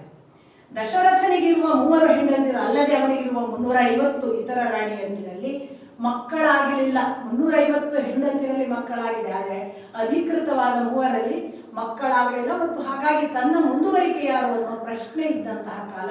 ದಶರಥ ಬಹಳ ಒಳ್ಳೆಯ ಹೆಸರು ಮಾಡಿದಂತಹ ರಾಜ, ಇತ್ಯಾದಿ ಇತ್ಯಾದಿ. ಅವನ ಕಾಲದಲ್ಲಿ ಸುಭಿಕ್ಷೆ, ಜನರಲ್ಲಿ ಯಾರಿಗೂ ಗೊತ್ತಿಲ್ಲ, ಒಂದು ಕೆಟ್ಟದಿದೆ ಅನ್ನೋದೇ ಗೊತ್ತಿಲ್ಲ ಅನ್ನುವಷ್ಟು ಒಳ್ಳೆಯ ಕಾಲ. ಜನ ಎಲ್ಲ ಪರಸ್ಪರ ಅನ್ಯೋನ್ಯ, ಎಲ್ಲವೂ ಇದೆ, ಮಕ್ಕಳಿಲ್ಲ. ಇಂಥ ಹೊತ್ತಿಗೆ ಮಕ್ಕಳನ್ನು ತಾನು ಪಡೆಯುವುದಕ್ಕಾಗಿ ಅಶ್ವಮೇಧ ಯಾಗ ಮಾಡಬೇಕು ಅನ್ನುವಲ್ಲಿಂದ ಶ್ರೀರಾಮಾಯಣ ಪ್ರಾರಂಭ ಆಗ್ತದೆ ಅಂದ್ಕೊಳ್ಳಿ. ಈ ಅಶ್ವಮೇಧ ಯಾಗವನ್ನು ಮಾಡಲಿಕ್ಕೆ ಕುಲಪುರೋಹಿತರಾಗಿ, ರಾಜನ ಅರಮನೆಯ ಪುರೋಹಿತರಾಗಿ ವಸಿಷ್ಠ, ವಾಮದೇವರಿದ್ದಾರೆ. ಆದರೆ ಮತ್ತೆ ಇತರ ಋತ್ವಿಜರು ಬೇಕಲ್ಲ ದೊಡ್ಡ ಹೋಮ ಮಾಡುವುದು. ಯಾರು ಅಂದಾಗ ಸುಮಂತ್ರ ಅನ್ನುವ ಅತ್ಯಂತ ಆಪ್ತನಾದ ಇವರ ಮಂತ್ರಿ, ದಶರಥನ ಮಂತ್ರಿ ಋಷ್ಯಶೃಂಗ ಅಂತ ಒಬ್ಬ ಇದ್ದಾನೆ, ಅವನನ್ನು ಕರೆಸುವುದು ಒಳ್ಳೆಯದು. ಹಾಗೆ ಪ್ರಾರಂಭ ಆಗುತ್ತೆ ಋಷ್ಯಶೃಂಗನ ಕಥೆ. ಋಷ್ಯಶೃಂಗ ನಿಮಗೆ ಗೊತ್ತು, ಅವನೊಬ್ಬ ವಿಶೇಷ ವ್ಯಕ್ತಿ, ಹುಟ್ಟುತ್ತಲೇ ವಿಶೇಷ. ಋಷ್ಯಶೃಂಗನ ಹುಟ್ಟು ಹೇಗೆ ಅಂದ್ರೆ, ವಿಭಂಡಕ ಅಂತ ಒಬ್ಬ ಋಷಿ, ತಾನು ತನ್ನ ತಪಸ್ಸು ಅನುಸಂಧಾನದಲ್ಲಿ ಮುಳುಗಿದ್ದ ಆ ಋಷಿಗೆ ಒಂದು ದಿನ ತನ್ನ ಸ್ನಾನದ ಹೊತ್ತಿಗೆ ನೀರಿಗೆ ಸ್ನಾನಕ್ಕೆ ಹೋಗುವಾಗ ಅವನು ಮೇಲೆ ಆಕಾಶ ಗಮನವಾಗಿದ್ದ ಅಥವಾ ಆಕಾಶದಲ್ಲಿ ಚಲಿಸ್ತಾ ಇದ್ದಂತಹ ಉರ್ವಶಿಯನ್ನು ನೋಡಿ ರೇತಸ್ಸು ಸ್ಖಲನ ಆಗ್ತದೆ. ಎಂಥ ಪ್ರಾಮಾಣಿಕತೆ ಹಿಂದಿನವರದ್ದು. ಅಲ್ಲೊಬ್ಬ ಹೆಣ್ಣನ್ನು ನೋಡಿ ಈ ತಪಸ್ಸಿಗೆ ರೇತಸ್ಸು ಸ್ಖಲನ ಆಯಿತು ಅಂತ ಹೇಳಿಕೊಳ್ತಾರಲ್ವಾ, ಇದಕ್ಕಿಂತ ಇಷ್ಟು ದೊಡ್ಡ ಪ್ರಾಮಾಣಿಕತೆ ಇನ್ಯಾರಿಗಿದೆ? ನಮ್ಮ ದೇಶದಲ್ಲಿ ಮಾತ್ರ ಹೀಗೆ ಋಷಿ ಸದೃಶರೆಲ್ಲರೂ ಕೂಡ ಇಷ್ಟು ಓಪನ್ ಆಗಿ ತನಗೆ ಹೀಗೆ ಅಲ್ಲಿ ಒಬ್ಬ ಹೆಣ್ಣು ಹೋದಾಗ ತನ್ನ ಬ್ರಹ್ಮಚರ್ಯ ನಷ್ಟ ಆಯಿತು ಅಂತ ಹೇಳಿರೋದು. ನಾವು ಯಾರು ಹೇಳಲ್ಲ. ನಾವು ಎಷ್ಟು ಹುಡುಗಿಯರನ್ನು ನೋಡಿ ಏನೆಲ್ಲ ಆಗಿದ್ದೇವೆ, ಎಷ್ಟು ಹುಡುಗರನ್ನು ನೋಡಿ ಎಷ್ಟು ಏನೇನೋ ಆಗಿದ್ದೇವೆ. ಒಬ್ಬನಾದ್ರೂ ಪ್ರಾಮಾಣಿಕವಾಗಿ ಹೀಗಾಗಿದೆ ಅಂತ ಬರ್ಕೊಂಡಿದ್ದಾನ? ಭಾರಿ ಪೋಸ್ ಮಾಡುವ, ನಮ್ಮನ್ನು ಶಬಾಸ್ ಅಂತ ಯಾರಾದರೂ ಹೇಳುವಂತಹ ವಿಷಯಗಳಿದ್ರೆ ಭಾರಿ ಬರೀತೇವೆ ನಾವು.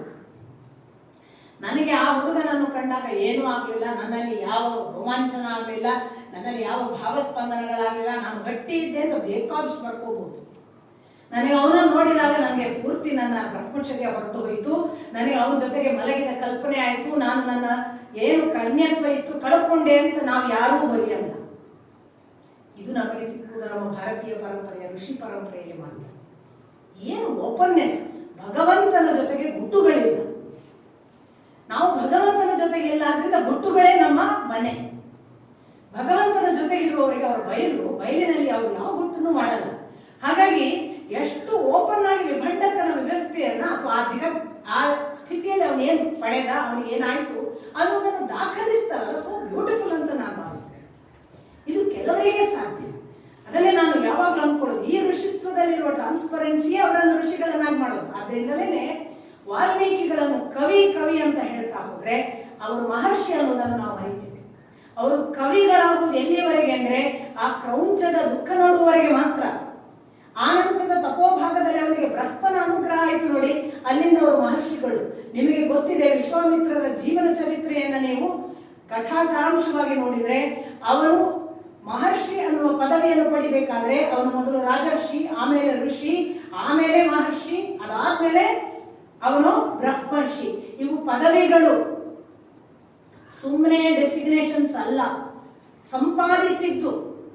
ಒಬ್ಬ ಮಹರ್ಷಿ ಆಗುವುದು ಅಂದ್ರೆ ಅವನ ತಪೋ ಒಂದು ಸಾಧನೆಯ ಮಟ್ಟ ಆ ಹೈಟಿಗೆ ಮುಟ್ಟು ಅಂತ.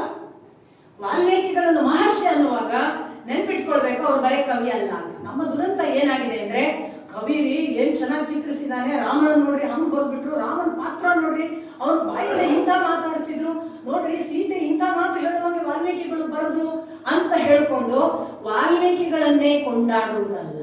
ಯಾಕೆ ಗೊತ್ತಾ? ವಾಲ್ಮೀಕಿಗಳು ತಾನು ಏನಿದ್ರು ಅದು ಅಲ್ಲವಾದ ಒಂದು ಪರಿವರ್ತನೆಗೆ ಒಳಗಾಗಿ ತಾನು ಇಲ್ಲವಾದಾಗ ರಾಮ ಹುಟ್ಟಿದ್ದಾನೆ. ವಾಲ್ಮೀಕಿ ಸತ್ತ ಮೇಲೆ ರಾಮ ಹುಟ್ಟಿದ್ದಾನೆ. ನಾವು ಮತ್ತೆ ವಾಲ್ಮೀಕಿಯ ದೊಡ್ಡದು ಅಂದ್ರೆ ಗುರು ಅನ್ನುವ ಹೆಣ ಹೊತ್ತು ತಿರುಗಬೇಡ ಮಗಳೇ, ಅವನನ್ನು ಕೆಳಗಿಳಿಸಿದಷ್ಟು ನಿನ್ನ ನಡೆ ಸುಗಮವಾಗುತ್ತದೆ. ನನ್ನ ಗುರುಗಳ ಮಾತು. ಕಾವ್ಯ ಅನ್ನುವುದು ಕಾವ್ಯ ಮಾತ್ರವಲ್ಲ, ಅದು ಒಂದು ರಾಮದರ್ಶನ. ಶ್ರೀ ರಾಮಚಂದ್ರನನ್ನು ದರ್ಶನ ಮಾಡುವ ಹೊತ್ತಿಗೆ ವಾಲ್ಮೀಕಿ ಸತ್ತಿದ್ದಾನೆ. ಇನ್ನು ಅವನ ಈಗೋ ಸೆಂಟರ್ಡ್ ಕವಿತ್ವವೇ ಪ್ರಕಟ ಆದ್ರೆ ಅದು ವಾಲ್ಮೀಕಿ ಮಾತ್ರವೇ. ಆದ್ರೆ ಶ್ರೀರಾಮಚಂದ್ರನ ಆ ಕಾಣಿಕೆಯನ್ನು ಕೊಡುವ ದರ್ಶನ ಸಾಧ್ಯತೆಯನ್ನು ಪಡೆದ ವಾಲ್ಮೀಕಿಯೇ ಬದಲಾಗಲಿಲ್ಲ ಅಂತ ಆಗುತ್ತೆ. ವಾಲ್ಮೀಕಿ ಬದಲಾದ ಮೇಲೆ ರಾಮ ಕಾಣೋದಕ್ಕೆ ಸಾಧ್ಯ. ವಾಲ್ಮೀಕಿ ಸತ್ತ ಮೇಲೆ ರಾಮ ಹುಟ್ಟಕ್ಕೆ ಸಾಧ್ಯ. ರಾಮ ಹುಟ್ಟಿ ಆಯ್ತಲ್ಲ, ಈಗ ವಾಲ್ಮೀಕಿಗಳು ನಮಗೆ ಬೆರಳು ತೋರಿಸ್ತಾ ಇರೋದು ಶ್ರೀರಾಮಚಂದ್ರನ ಕಡೆಗೆ ನೋಡಿ ಅಂತ, ನನ್ನ ಕಡೆಗೆ ನೋಡ್ತಾ ಕೊಡಬೇಡಿ ಅಂತ. ನಾವು ಮತ್ತೆ ಮತ್ತೆ ವಾಲ್ಮೀಕಿ ಕಡೆಗೆ ನೋಡುವುದು ಅಂದ್ರೆ ಅದು ಹೇಗೆ ಗೊತ್ತಾ? ತುಂಬಾ ದೇವರನ್ನು ಬಲ್ಲ ಒಬ್ಬ ಶ್ರೀರಮಣರಂಥವರ ಹತ್ರ ಹೋಗಿ ನಾವು ರಮಣರದ್ದೇ ಬೆನ್ನು ಹತ್ತುದು, ದೇವರನ್ನು ಮರೆತು ರಮಣರ ಬೆನ್ನು ಹತ್ತಬಾರದು ಅಂತ ನನ್ನ ಮಾತಿನ ಅರ್ಥ ಅಲ್ಲ, ಅಥವಾ ದೊಡ್ಡವರ ಬೆನ್ನು ಹತ್ತಬಾರದು ಅಂತ ನನ್ನ ಮಾತಿನ ಅರ್ಥ ಅಲ್ಲ. ದೊಡ್ಡವರನ್ನು ಬೆನ್ನು ಹತ್ತುವುದರ ಮೂಲಕ ನಾವು ಭಗವಂತನ ಹತ್ರ ಹೋಗ್ಲಿಕ್ಕೆ ಸಾಧ್ಯ ಆಗಬೇಕೆ ಹೊರತು ನಮಗೆ ರಮಣರದ್ದೇ ಆಬ್ಸೆಷನ್ ಆದ್ರೆ, ಗುರುವಿನದ್ದೇ ಆಬ್ಸೆಷನ್ ಆದ್ರೆ, ಗುರು ಯಾಕಿದ್ದಾನೆ? ನಿನ್ನ ಒಳಗೊಂದು ಸ್ಪಾರ್ಕ್ ಮಾಡಿ ಆಚೆಗೆ ಹೋಗು ಅಂತ ಹೇಳಕ್ಕಿದ್ದಾನೆ. ನೀನು ಅವನ ಪಾದನೆ ಇಟ್ಕೊಂಡು ಉದ್ಧಾರ ಆಗುದು ಯಾವಾಗ? ಇದು ನಾವು ಮಾಡ್ತಾ ಇರೋ ದೋಷ. ರಾಮನನ್ನು ತೋರಿಸಿದ ವ್ಯಕ್ತಿ ಇದ್ದಾನೆ, ಆ ರಾಮನನ್ನು ಯಾವ ಪರಿ ತೋರಿಸ್ತಾರೆ? ವಾಲ್ಮೀಕಿಗಳು ತನಗೆ ಕಂಡದನ್ನು ಯಾವ ಹೈಟಿಗೆ ತಗೊಂಡೋಗಿ ರಾಮಚಂದ್ರನನ್ನು ತೋರಿಸಿಕೊಟ್ಟಿದ್ದಾರೆ. ನಾವು ವಾಪಸ್ ಬಂದ್ರೆ ವಾಲ್ಮೀಕಿಗಳು ಚೆನ್ನಾಗಿ ಬಂದಿದ್ದಾರೆ ಅಂದ್ರೆ ನಾವು ನಿಜವಾದದ್ದನ್ನು ಮಿಸ್ ಮಾಡ್ತೇವೆ, ದರ್ಶನವನ್ನು ಮಿಸ್ ಮಾಡ್ತೇವೆ. ದರ್ಶನಕ್ಕೆ ಕಾರಣವಾದದ್ದವರನ್ನೇ ಪಾದಕ್ಕೆ ಹಿಡ್ಕೊಂಡು ಕೂತ್ಕೊಂಡಿದ್ದೇವೆ, ಅದಲ್ಲ ಅಂತ.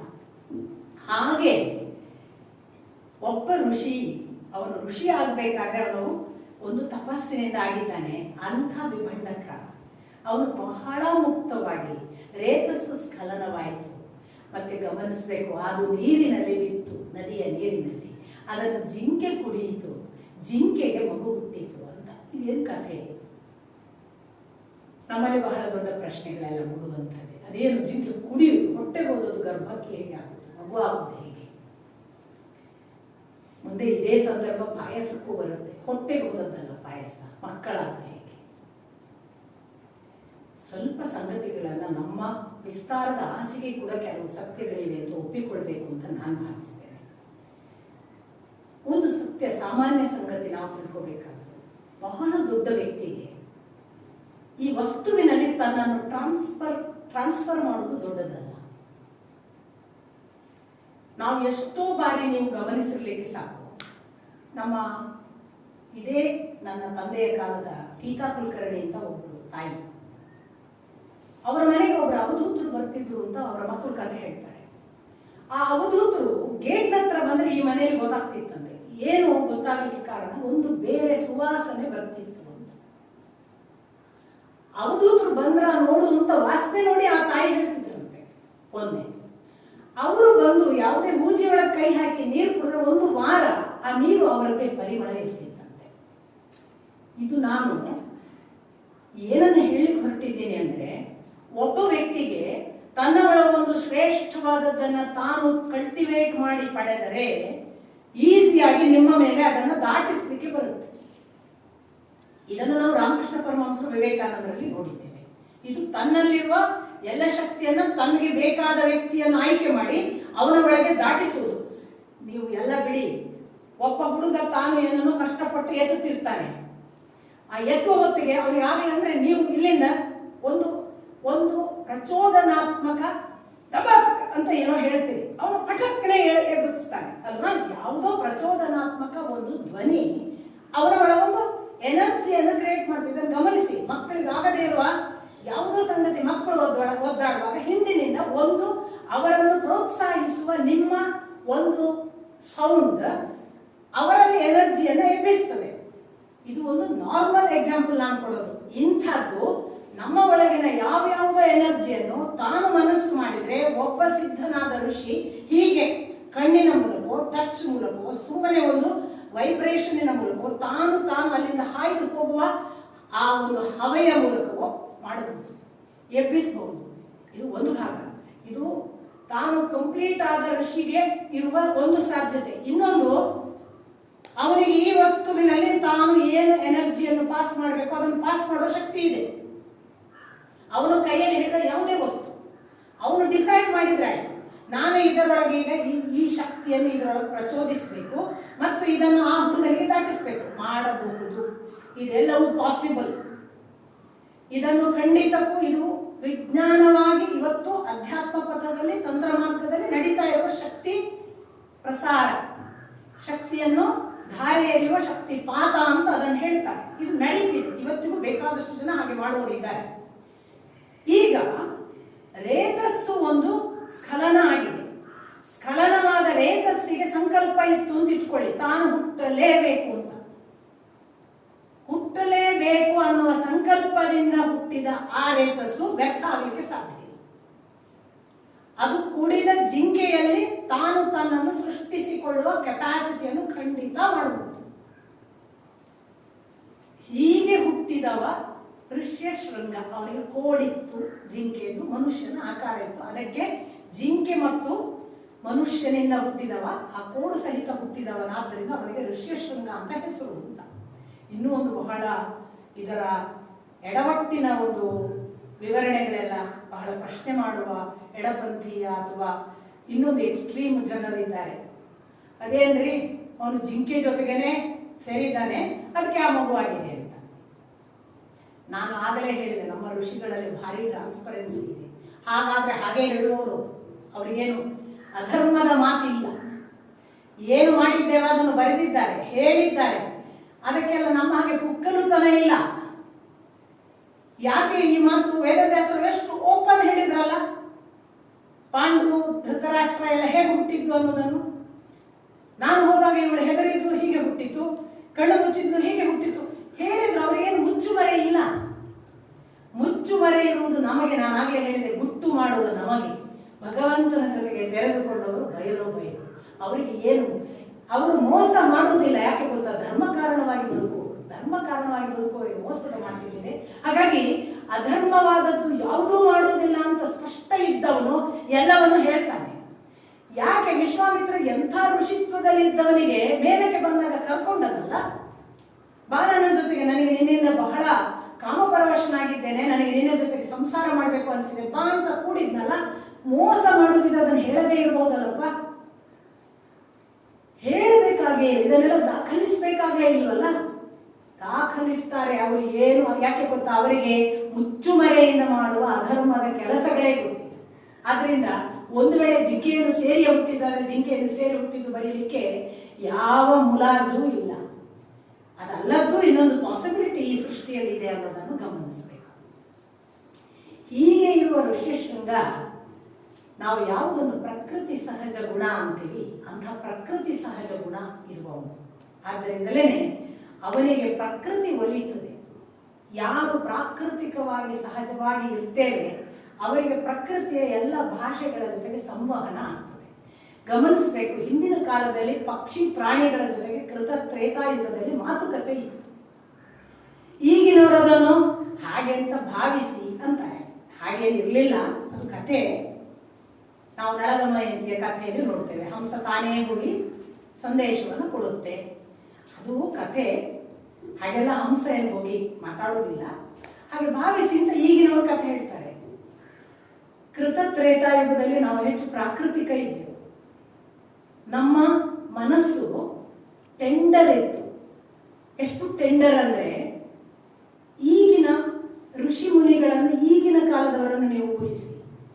ಒಬ್ಬ ರಮಣರು, ಅರವಿಂದರು ಅಥವಾ ಯಾರೇ ದಾರ್ಶನಿಕರು ನೀವು ಗಮನಿಸಿ, ಅವರಿಗೆ ನಾಯಿ ಜೊತೆಗೆ ಕಮ್ಯುನಿಕೇಶನ್ ಸಾಧ್ಯ. ಅವರ ಜೊತೆಗೆ ನಾವಿರು ಮಾತಾಡುತ್ತೆ, ಅವ್ರ ಜೊತೆಗೆ ಮಂಗ ಚೆನ್ನಾಗಿ ಸಂವಹನ ಮಾಡುತ್ತೆ, ಅವರಿಗೆ ಪ್ರಾಣಿಗಳ ಜೊತೆಗೆ ಸಂವಹನ ಸಾಧ್ಯ. ಋಷಿಗಳಿಗೆ, ರಮಣ ಮಹರ್ಷಿ ಮೊದಲಾದಂತಹ ಋಷಿಗಳಿಗೆ ಪ್ರಾಕೃತಿಕ ಅವಸ್ಥೆ ಬಂತದಲ್ಲ, ಮನುಷ್ಯ ಹುಟ್ಟುವಾಗ ಭಗವಂತನ ಸೃಷ್ಟಿಕಾಲದಲ್ಲಿ ಎಷ್ಟು ಫ್ರೆಶ್ ಇದ್ದ ನೋಡಿ, ಆ ಬೀಯಿಂಗ್ ಎಷ್ಟು ಫ್ರೆಶ್ ಇತ್ತು. ಆ ಫ್ರೆಶ್ನೆಸ್ ಇರುವಾಗ ನಾನು ಗಿಡವು ಒಂದೇ, ಹಾಗಾಗಿ ನನಗೆ ಗಿಡದ ಭಾಷೆ ಅರ್ಥ ಆಗಲೇಬೇಕಲ್ಲ. ನಾನು ಪ್ರಾಣಿ ಪಶು ಪಕ್ಷಿಗಳ ಸಂವಹನಶೀಲತೆ ಒಂದೇ, ಹಾಗಾಗಿ ನನ್ನ ಜೊತೆಗೆ ಅದು ಮಾತಾಡಲೇಬೇಕಲ್ಲ. ಹಾಗಾಗಿ ಇದನ್ನು ತುಂಬಾ ನಾನು ಹಾಗೊಂದು ಇರಲಿಲ್ಲ, ಪಕ್ಷಿ ಪ್ರಾಣಿ ಮಾತಾಡಲ್ಲ ಅನ್ನೋದನ್ನು ಕೂಡ ನನ್ನ ಉತ್ತರ. ನಮ್ಮ ಜೊತೆಗೆ ಪಕ್ಷಿ ಪ್ರಾಣಿ ಮಾತಾಡ್ತಿತ್ತು.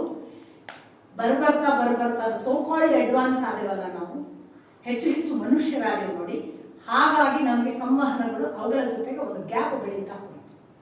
ನೀವು ನೋಡಿ, ಬಾಲ್ಯದಿಂದ ಮಗುವಿನಿಂದ ಇರುವಾಗ ಒಂದು ಬೆಕ್ಕನ್ನು ಮಗುವಿಗೆ ಜೋಡಿ ಮಾಡಿ, ಅದಕ್ಕೊಂದು ತುಂಬಾ ಇಂಟಿಮೆಸಿ, ಅದು ಅದಕ್ಕೆ ಅರ್ಥ ಆಗುತ್ತೆ, ಇದಕ್ಕೆ ಅದರದ್ದು ಮಾತ್ರ ಅರ್ಥ ಆಗುತ್ತೆ, ಅಂಥದ್ದೊಂದು ಇಂಟಿಮೆಸಿ ಬೆಳೆಸಕ್ ಬರುತ್ತೆ, ಸಾಧ್ಯತೆ ಇದೆ. ನಾವು ನಮ್ಮ ಒಳಗೆ ಬೆಳೆಸಿದ ಯಾವುದೋ ಅನ್ಕಲ್ಚರ್ಡ್, ಸೋಕಾಲ್ಡ್ ಕಲ್ಚರ್ಡ್ ಅನ್ನುವ ಕೆಲವು ಗೋಡೆಗಳಿಂದ ಇವೆಲ್ಲ ಡಿಸ್ಕನೆಕ್ಟ್ ಆದವು ಮತ್ತು ನಮ್ಮ ಮಧ್ಯೆ ಒಂದು ದೊಡ್ಡ ಕಂದಕ ಬೆಳೆಯಿತು. ಹೀಗಾಗಿ ನಾವು ಯಾವುದನ್ನ ಪ್ರಕೃತಿಯ ಜೊತೆಗಿನ ಸಂವೇದನೆ ಅಂತೀವಿ, ಅದು ತನ್ನ ಪ್ಯೂರಿಟಿಯಲ್ಲಿ ಋಷ್ಯಶೃಂಗನಿಗಿತ್ತು. ಯಾಕೆಂದ್ರೆ ಅವನು ಮನುಷ್ಯ ಸಂಪರ್ಕಕ್ಕೆ ಬಂದವನಲ್ಲ, ಅವನಿಗೆ ಯಾರು ಗೊತ್ತಿಲ್ಲ ತನ್ನ ತಂದೆ ಬಿಟ್ಟರೆ. ಅವನು ನೋಡಿದ್ದೆಲ್ಲ ಕಾಡಿನ ಪಕ್ಷಿ ಪ್ರಾಣಿ ಗಿಡ ಮರ ಅದ್ರ ಜೊತೆಗೆ. ಹಾಗಾಗಿ ಅವನು ಎಷ್ಟು ಪ್ಯೂರ್ ಅಂದ್ರೆ ಅವನ ಪ್ಯೂರಿಟಿಯ ಸಹಿತ ಆ ಪ್ರಕೃತಿ ಎಲ್ಲಿ ಪ್ರಾಕೃತಿಕವಾದ ಅಸಮತೋಲನ ಇದೆ ಅಲ್ಲಿ ಕರ್ಕೊಂಡೋದ್ರೆ ಸಮತೋಲನ ಬರಬೇಕು, ಹಾಗಿದ್ದ. ಇಂಬ್ಯಾಲೆನ್ಸ್ ಇದ್ರೆ ಬ್ಯಾಲೆನ್ಸ್ ಆಗ್ಬೇಕು. ಹಾಗಾಗಿ ರೋಮಪಾದ ಅನ್ನುವ ಅಂಗರಾಜನ ಒಂದು ಆ ರಾಜ್ಯದಲ್ಲಿ ಅಂಗರಾಜ್ಯದಲ್ಲಿ ಬರಗಾಲ ಬಂದಾಗ ಇದೇ ಋಷ್ಯಶೃಂಗನನ್ನು ಕರೆಸಿದ್ರೆ ಮಳೆ ಆಗ್ತದೆ ಅಂತ ಆ ಕಾಲಕ್ಕೆ ಯಾರು ಹೇಳಿದಾಗ ಅವನು ಒಂದಿಷ್ಟು ಜನ ಹೆಣ್ಣು ಮಕ್ಕಳನ್ನು ಕಳಿಸ್ತಾನೆ. ಈ ಋಷ್ಯಶೃಂಗ ಸ್ವತಃ ಅಪ್ಪನನ್ನು ಬಿಟ್ಟರೆ ಬೇರೆ ಮನುಷ್ಯರನ್ನೇ ನೋಡೋದವ, ಪ್ರಕೃತಿಯ ಜೊತೆಗೆ ಬದುಕಿದವ. ವೆರಿ ಇಂಟ್ರೆಸ್ಟಿಂಗ್ಲಿ ಹೆಣ್ಣನ್ನು ನೋಡಿದ ಕೂಡಲೇ ಅವರ ಅಪ್ಪ ಒಲಿತಾನೆ. ಪ್ರಕೃತಿಯೇ ಹಾಗೆ, ಸಹಜವಾದದ್ದು ಇನ್ನೊಂದಕ್ಕೆ ಕನ್ನಡಿಯಾಗಿ ಬಿಡ್ತದೆ. ತನ್ನಲ್ಲಿ ಏನೂ ಅರ್ಥವನ್ನೇ ದಾಖಲಿಸದೇ ಇರುವ ಒಂದು ಎಂಟಿ ಬೋಟ್ ಆದರೆ ನಾವು, ನಿಮ್ಮ ಒಳಗೆ ಏನಿದೆ ಅದು ಮೂಡಕ್ಕೆ ಶುರುವಾಗುತ್ತೆ. ಹಾಗಾಗಿ ನಾವು ಮಿರರ್ ಆಗಿ ಬಿಡ್ತೇವೆ. ಋಷ್ಯಶೃಂಗ ಆ ಟೈಮಿಗೆ ಒಂದು ಕನ್ನಡಿಯಾಗ. ಎಂಥ ಕನ್ನಡಿ, ಎಷ್ಟು ಸುಂದರ ಕನ್ನಡಿ ಅಂದರೆ ಆ ಹೆಣ್ಣು ಮಕ್ಕಳ ಎಲ್ಲ ಸಂವೇದನೆಗಳನ್ನು ಅರ್ಥ ಮಾಡಿ ಆ ಹೆಣ್ಣು ಮಕ್ಕಳಿಗಾಗಿ ಒಲಿಯುವ ಒಂದು ದೇಹವಾದ. ಯಾಕೆ ಆ ಹೆಣ್ಣು ಮಕ್ಕಳು ಬಂದದ್ದು ನಾನು ಒಲಿಸ್ಬೇಕು. ಆ ಹೆಣ್ಣು ಮಕ್ಕಳ ಉದ್ದೇಶ ರೋಮಪಾದ ಕಳಿಸಿದ್ದೆ ಹಾಗೆ, ಅವರನ್ನು ಒಲಿಸಿ ಕರ್ಕೊಂಡು ಬಾ. ಹೇಗೆ ಅಂತ ಗೊತ್ತಿಲ್ಲ, ಹೇಗಾದ್ರೂ ಮಾಡಿ ವೇಶ್ಯರು ಬೇರೆಯವರು ಅವರು ತಮ್ಮ ವನಪು ವಯ್ಯಾರ ಶೃಂಗಾರಗಳಿಂದ ಒಲಿಸ್ತಾರೆ, ತಿನ್ಲಿಕ್ಕೇನೋ ಕೊಡ್ತಾರೆ, ಹುಡುಗ ಹಾಗೆ ಅವರ ಹಿಂದೆ ಹೋಗ್ತಾನೆ. ಈ ಮಿರರ್ ರಿಫ್ಲೆಕ್ಷನ್ ಇದೆಯಲ್ಲ, ಅದು ಗಂಡು ಅಲ್ಲ, ಅದು ಹೆಣ್ಣು ಅಲ್ಲ, ಪ್ರಕೃತಿ ತನ್ನಷ್ಟಕ್ಕೆ ಏನೂ ಅಲ್ಲ. ಆದರೆ ಎದುರಿತ್ತು ಏನನ್ನು ಅಪೇಕ್ಷಿಸ್ತದೋ ಅದು ಆಗ್ತದೆ. ಸೊ ಇವನ ಪ್ರಕೃತಿ ಗಂಡು ಅಲ್ಲ ಹೆಣ್ಣು ಅಲ್ಲ. ಹಾಗಾದ್ರೆ ಅದು ಯಾವುದು ಅಂದ್ರೆ ಅದು ಭಗವಂತ. ಶ್ವೇತಾಶ್ವತರ ಉಪನಿಷತ್ತಿನಲ್ಲಿ ಒಂದು ಮಾತು ಬರುತ್ತೆ, ಯೋಗ ಮಾರ್ಗದಲ್ಲಿ ನೀವು ನಿರಂತರ ಕ್ರಮಿಸ್ತಾ ಹೋದ ಹಾಗೆ ನೀವು ಗಂಡಿದ್ದರೆ ನೀವು ಹೆಣ್ಣಾಗ್ತೀರಿ, ನೀವು ಹೆಣ್ಣಿದ್ದರೆ ನೀವು ಗಂಡಾಗ್ತೀರಿ, ನೀವು ಇನ್ನೂ ಮುಂದಕ್ಕೆ ಹೋದರೆ ಹೆಣ್ಣು ಅಲ್ಲ ಗಂಡು ಅಲ್ಲ ಅನ್ನುವ ನಪುಂಸಕ ಅವಸ್ಥೆಯನ್ನು ತಲುಪ್ತೀರಿ. ಅದನ್ನು ದಾಟಿದರೆ ನೀವು 4ನೇ ಲಿಂಗದ ಅವಸ್ಥೆಗೆ ತಲುಪ್ತೀರಿ, ಅದು ಭಗವಂತನ ಅವಸ್ಥೆ ಅಂತ. ನಾನು ಯಾವಾಗಲೂ ತಮಾಷೆ ಮಾಡುತ್ತಿದ್ದೆ, 4th ಜೆಂಡರ್. ಈ 4th ಜೆಂಡರ್ ಅವ್ರು ಮುಂದೆ ವಿವರಣೆ ಕೊಡ್ತಾರೆ ಶ್ವೇತಾಶ್ವತರ ಉಪನಿಷತ್ತಿನಲ್ಲಿ. ಹಾಗೆ 4ನೇ ಸ್ಥಿತಿ ತಲುಪಿದ ಒಬ್ಬ ದಾರ್ಶನಿಕ ಹೆಣ್ಣು ಬಂದರೆ ತಾನು ಗಂಡಾಗಬಲ್ಲ, ಆಮೇಲೆ ಒಬ್ಬ ಗಂಡು ಬಂದರೆ ತಾನು ಹೆಣ್ಣಾಗಬಲ್ಲ, ನಪುಂಸಕನಿಗೆ ತಾನು ನಪುಂಸಕನಾಗಬಲ್ಲ. ಇದು ಯಾವುದೂ ಅಲ್ಲದೆ ಇನ್ನೊಂದು ಸ್ಥಿತಿಯಲ್ಲೂ ಇರಬಲ್ಲ. 4th stage. ಋಷ್ಯಶೃಂಗ ಸ್ವಾಭಾವಿಕವಾಗಿ ಈ 4ನೆಯ ಭಗವತ್ ಸ್ಥಿತಿಯಲ್ಲಿ ಇದ್ದ. ಭಗವಂತನ ಸ್ಥಿತಿಗೆ ಭಗವಂತ ಹೇಗೆ ಅಂದ್ರೆ ನಾವು ಹೇಗೋ ಹಾಗೆ. ಭಗವಂತನಿಗೆ ನಾವು ಹೇಗೆ ಕಾಣ್ತೇವೋ ಅದನ್ನೇ ನಮ್ಮಲ್ಲಿ ಮೂಡಿಸುವವು ನಾವು. ಅದಕ್ಕೇನೆ ಈ ದಾರಿಯಲ್ಲಿ ಭಗವಂತನನ್ನು ಸರಿಯಾಗಿ ತಿಳಿದು ಧ್ಯಾನಿಸಬೇಕು ಅಂತ ಹೇಳಿ. ಇಲ್ಲದ್ರೆ ನೀವು ಎಷ್ಟು ತಿಳಿದಿದ್ದೀರೋ ಅಷ್ಟೇ ನಿಮ್ಮವನಾಗ್ತಾನೆ. ನಮ್ಮ ತಿಳುವಳಿಕೆ ಅರೆಬರೆ ಭಗವಂತ ಆದ್ರೆ ನಮ್ಮ ಭಗವಂತನ ಅವಸ್ಥೆ ಕೂಡ, ನಮ್ಮೊಳಗೆ ಆವಿರ್ಭವಿಸುವ ಭಗವಂತನ ಅವಸ್ಥೆ ಕೂಡ ಅರೆಬರೆ ಆಗುತ್ತೆ ಅಂತ. ಹಾಗಾಗಿ ಭಗವಂತನನ್ನು ಸಮಗ್ರವಾಗಿ ತಿಳಿದು ಅರ್ಥ ಮಾಡಿಕೊಂಡ ಮೇಲೆ ಭಗವಂತನ ಅನುಸಂಧಾನಕ್ಕೆ ತೊಡಗಿ. ಮೊದಲಿಗೆ ನೀವೇ ಭಗವಂತ ಅನ್ನುವುದು ಕಲ್ಪನೆ, ಆ ಬಳಿಕ ಅನುಭವ ಅಂತಾನೆ ಅಭಿನವ ಗುಪ್ತ. ಋಷ್ಯಶೃಂಗನ ಸ್ಥಿತಿ ಭಗವಂತನ ಸ್ಥಿತಿ, ಅವನೇನೂ ಅಲ್ಲ. ಆದರೆ ನೀವು ಹೆಣ್ಣಾಗಿ ಬಂದ್ರೆ ಅವನು ಸ್ಪಂದಿಸುವ ಪುರುಷ. ಇದು ಅವನಲ್ಲಿ ನಡೆಯಿತು. ಅವನು ಆ ಹೆಣ್ಣುಗಳ ಹಿಂದೆ ಹೋದರೆ ಪ್ರಕೃತಿಯ ಅಸಮತೋಲನ ಅಲ್ಲಿ ಬರಗಾಲ ಇತ್ತು. ಈ ಪ್ರಕೃತಿ ಅಲ್ಲಿ ಕಾಲಿಟ್ಟ ಕೂಡಲೇ, ಭಗವಂತ ಕಾಲಿಟ್ಟರೆ ಯಾವ ನೆಲ ಸಮೃದ್ಧಿ ಆಗುವುದಿಲ್ಲ. ಪ್ರಕೃತಿಯ ಇಂಬ್ಯಾಲೆನ್ಸ್ಗೆ ಇನ್ನೊಂದು ಪ್ರಕೃತಿಯೇ ತಾನು ಫ್ಯಾಕ್ಟರ್ ಆಗಿ ಬಂದರೆ ಯಾವ ನೆಲ ಸುಭಿಕ್ಷೆಗೊಳ್ಳುವುದಿಲ್ಲ. ಹಾಗೆ ರೋಮಪಾದನ ಆ ನೆಲ ಸುಭಿಕ್ಷೆಗೊಳ್ಳುತ್ತೆ. ಇದೇ ರೋಮಪಾದನೆಗೆ ದಶರಥ ತನ್ನ 350 ಹೆಂಡಂದಿರಿಂದ ಹುಟ್ಟಿದ ಯಾವುದೋ ಒಬ್ಬ ಮಗಳು ಶಾಂತ ಅನ್ನೋಗಳನ್ನು ಮದುವೆ ಮಾಡಿಸಿಕೊಟ್ಟಿರ್ತಾನೆ. ಈ ಶಾಂತ ಅದು ದತ್ತ ಕೊಟ್ಟಿರ್ತಾನೆ ರೋಮಪಾದನಿಗೆ. ಆ ಶಾಂತಾಳನ್ನು ಋಷ್ಯಶೃಂಗನಿಗೆ ಮದುವೆ ಮಾಡಿಸಿ ಕೊಡಲಾಗ್ತದೆ. ಯಾಕೆ? ಸುಭಿಕ್ಷೆ ಉಂಟಾಯಿತು, ಇವ ನಮ್ಮ ಊರಿಗೆ ಅಳಿಯಾಗಲಿ, ನಮ್ಮ ರಾಜ್ಯಕ್ಕೆ ಅಳಿಯಾಗಲಿ ಅಂತ ರೋಮಪಾದ ಶಾಂತಾಳನ್ನು ಋಷ್ಯಶೃಂಗನಿಗೆ ಮದುವೆ ಮಾಡಿಸಿ ಕೊಟ್ಟಿರ್ತಾನೆ. ಈ ಕಥೆಯನ್ನು ದಶರಥನಿಗೆ ಹೇಳಿ ಸುಮಂತ್ರ ಹೇಳ್ತಾನೆ, ಅವನು ಬಂದ್ರೆ ಮಳೆ ಆಗ್ತದೆ, ಅವನು ಬಂದ್ರೆ ಫಲ ಉಂಟಾಗ್ತದೆ, ಅವನು ಬಂದ್ರೆ ಸುಭಿಕ್ಷೆ, ಅವನು ಬಂದ್ರೆ ನಮ್ಮ ಯಾವ ಕೊರತೆ ಇದೆ ಅಲ್ಲ, ಸಂತಾನ ಇಲ್ಲ, ಫಲ ಅದು ಉಂಟಾಗ್ತದೆ, ಅವನನ್ನು ಕರೆಸೋಣ. ಋಷ್ಯಶೃಂಗ ಬರ್ತಾನೆ. ದಶರಥ ರೋಮಪಾದನನ್ನ ಹೇಳಿಕೊಳ್ತಾನೆ. ರೋಮಪಾದ ಹೇಳ್ತಾನೆ, ಇವನು ನಿನ್ನ ಮಾವನೇ, ಯಾಕಂದ್ರೆ ಈ ಶಾಂತ ಅವನದ್ದೇ ಮಗಳು, ನನಗೆ ದತ್ತಕ್ಕೆ ಕೊಟ್ಟದ್ದು, ನಾನು ಹೇಗೆ ಮಾವನೋ ಹಾಗೆ ದಶರಥನು ಮಾವನೇ, ನೀನು ಹೋಗು, ಅವರ ಆ ಏನು ಯಜ್ಞ ಮಾಡಲಿಕ್ಕೆ ಹೊರಟಿದ್ದಾರೆ ಅಶ್ವಮೇಧ, ಅದಕ್ಕೆ ನೀನು ಅಲ್ಲಿ ನಿಂತು ನಡೆಸಿಕೊಡುವ ಋತ್ವಿಜನ ಹಾಗೆ ಬರ್ತಾನೆ, ಆ ಧರುಯು ಹಾಗೆ.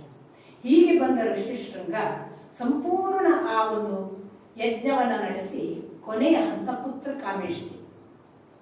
ಆಗ ಋಷ್ಯಶೃಂಗ ತಾನು ಪುತ್ರ ಕಾಮೇಷ್ಟಿಗೆ ಬೇಕಾದಂತಹ ಕೊನೆಯ ಯಜ್ಞಕ್ಕೆ ಸಂಬಂಧಪಟ್ಟ ಎಲ್ಲಾ ಸಂಗತಿಗಳನ್ನು ತರ್ಪಣ ಆಹುತಿ ಕೊಡುವ ಹೊತ್ತಿಗೆ ಒಂದು ಸಂಗತಿ ನಡೀತದೆ. ಎಲ್ಲ ದೇವತೆಗಳು ಭಗವಂತನಾದ ವಿಷ್ಣುವನ್ನು ಪ್ರಾರ್ಥಿಸ್ತಾರೆ. ವಾಲ್ಮೀಕಿಗಳು ಆ ಸಂದರ್ಭದಲ್ಲಿ ಹೀಗೆ ಬರೀತಾರೆ, ಹೀಗೆ ಪ್ರಾರ್ಥಿಸುವ ದೇವತೆಗಳು ಮತ್ತು ವಿಷ್ಣು ಆ ಯಜ್ಞದ ಸಮ್ಮುಖದಲ್ಲಿ ಪ್ರಕಟವಾದರು, ಅದು ಬೇರೆ ಯಾರಿಗೂ ಕಾಣಿಸುತ್ತಿರಲಿಲ್ಲ. ಮನಸ್ಬೇಕು ಇಂಥ ವಾಕ್ಯಗಳು. ನಾನು ಅದಕ್ಕೆ ಹೇಳೋದು, ನಾವು ಯಾವಾಗಲೂ ಪುಸ್ತಕ ಯಾಕೆ ಓದ್ಬೇಕಂದ್ರೆ ಒಂದೊಂದು ವಾಕ್ಯಗಳಲ್ಲಿ ಇಂಥ ಹಿಡನ್ ಸೀಕ್ರೆಟ್ಸ್ ಇದೆ, ನಾವು ಮಿಸ್ ಮಾಡಿದ್ರೆ ಹೋಯ್ತು. ಅವ್ರು ಏನು ಸ್ಪಷ್ಟಪಡಿಸ್ತಾರೆ ಅಂದ್ರೆ, ಆಗ ಅದು ಯಾರಿಗೂ ಕಾಣಿಸುತ್ತಿರಲಿಲ್ಲ. ಕಾಣಿಸಿದ ಯಾರಿಗೆ? ವಾಲ್ಮೀಕಿಗಳಿಗೆ ಅಥವಾ ಋಷ್ಯಶೃಂಗನಿಗೆ ಕಾಣಿಸಿರ್ಬೋದು, ಗೊತ್ತಿಲ್ಲ. ಅವರು ಯಾರಿಗೂ ಕಾಣಿಸುತ್ತಿರಲಿಲ್ಲ ಅಂತ ಹೇಳ್ತಾರೆ. ವಾಲ್ಮೀಕಿಗಳ ದರ್ಶನ ಅದು. ಏನಾಯ್ತು? ಅಷ್ಟು ಜನ ದೇವತೆಗಳು ವಿಷ್ಣುವನ್ನು ಪ್ರಾರ್ಥಿಸ್ತಾ ಇದ್ದಾರೆ ಯಜ್ಞ ಸಮ್ಮುಖದಲ್ಲಿ. ಏನು ಪ್ರಾರ್ಥನೆ? ಬ್ರಹ್ಮನ ಅನುಗ್ರಹದಿಂದ ರಾವಣನ ಉಪಟಳ ತೀರಿಸಲಾಗದಷ್ಟು ಬೆಳೆದಿದೆ. ಹೀಗೆ ಮಿತಿ ಮೀರಿದ್ರೆ ನಮಗೆ ನಾಳೆ ಅಸ್ತಿತ್ವ ಇರ್ಲಿಕ್ಕಿಲ್ಲ, ನಮ್ಮನ್ನು ಹೇಗಾದ್ರೂ ಮಾಡಿ ಇದರಿಂದ ಪಾರು. ಆಗ ವಿಷ್ಣು ಹೇಳ್ತಾನೆ, ಏನೂ ಯೋಚನೆ ಮಾಡಬೇಡಿ, ನಾನು ದಶರಥನಲ್ಲಿ 4 ಅಂಶವಾಗಿ ಸೃಷ್ಟಿ ಆಗಿ ಆ 4 ಅಂಶಗಳ ಮುಖಾಂತರ ಮುಂದೆ ಅದರಲ್ಲಿ ಪ್ರಮುಖನಾದ ಒಬ್ಬವನ ಮುಖಾಂತರ ರಾವಣನ ಸಂಹಾರ ಮಾಡ್ತೀನಿ. ಆ ಕೆಲಸ ಇನ್ನೇನು ಸಮೀಪ ಬಂದಿದೆ ಅಂತ ಒಂದು ಆಶ್ವಾಸನೆ ಆ ಸಂದರ್ಭದಲ್ಲಿ ಆಯಿತು ಅಂತ ಒಂದು ವಾಕ್ಯ. ಇದು ಪ್ರಕಟವಾದದ್ದಲ್ಲ, ವಾಲ್ಮೀಕಿಗಳ ದರ್ಶನ.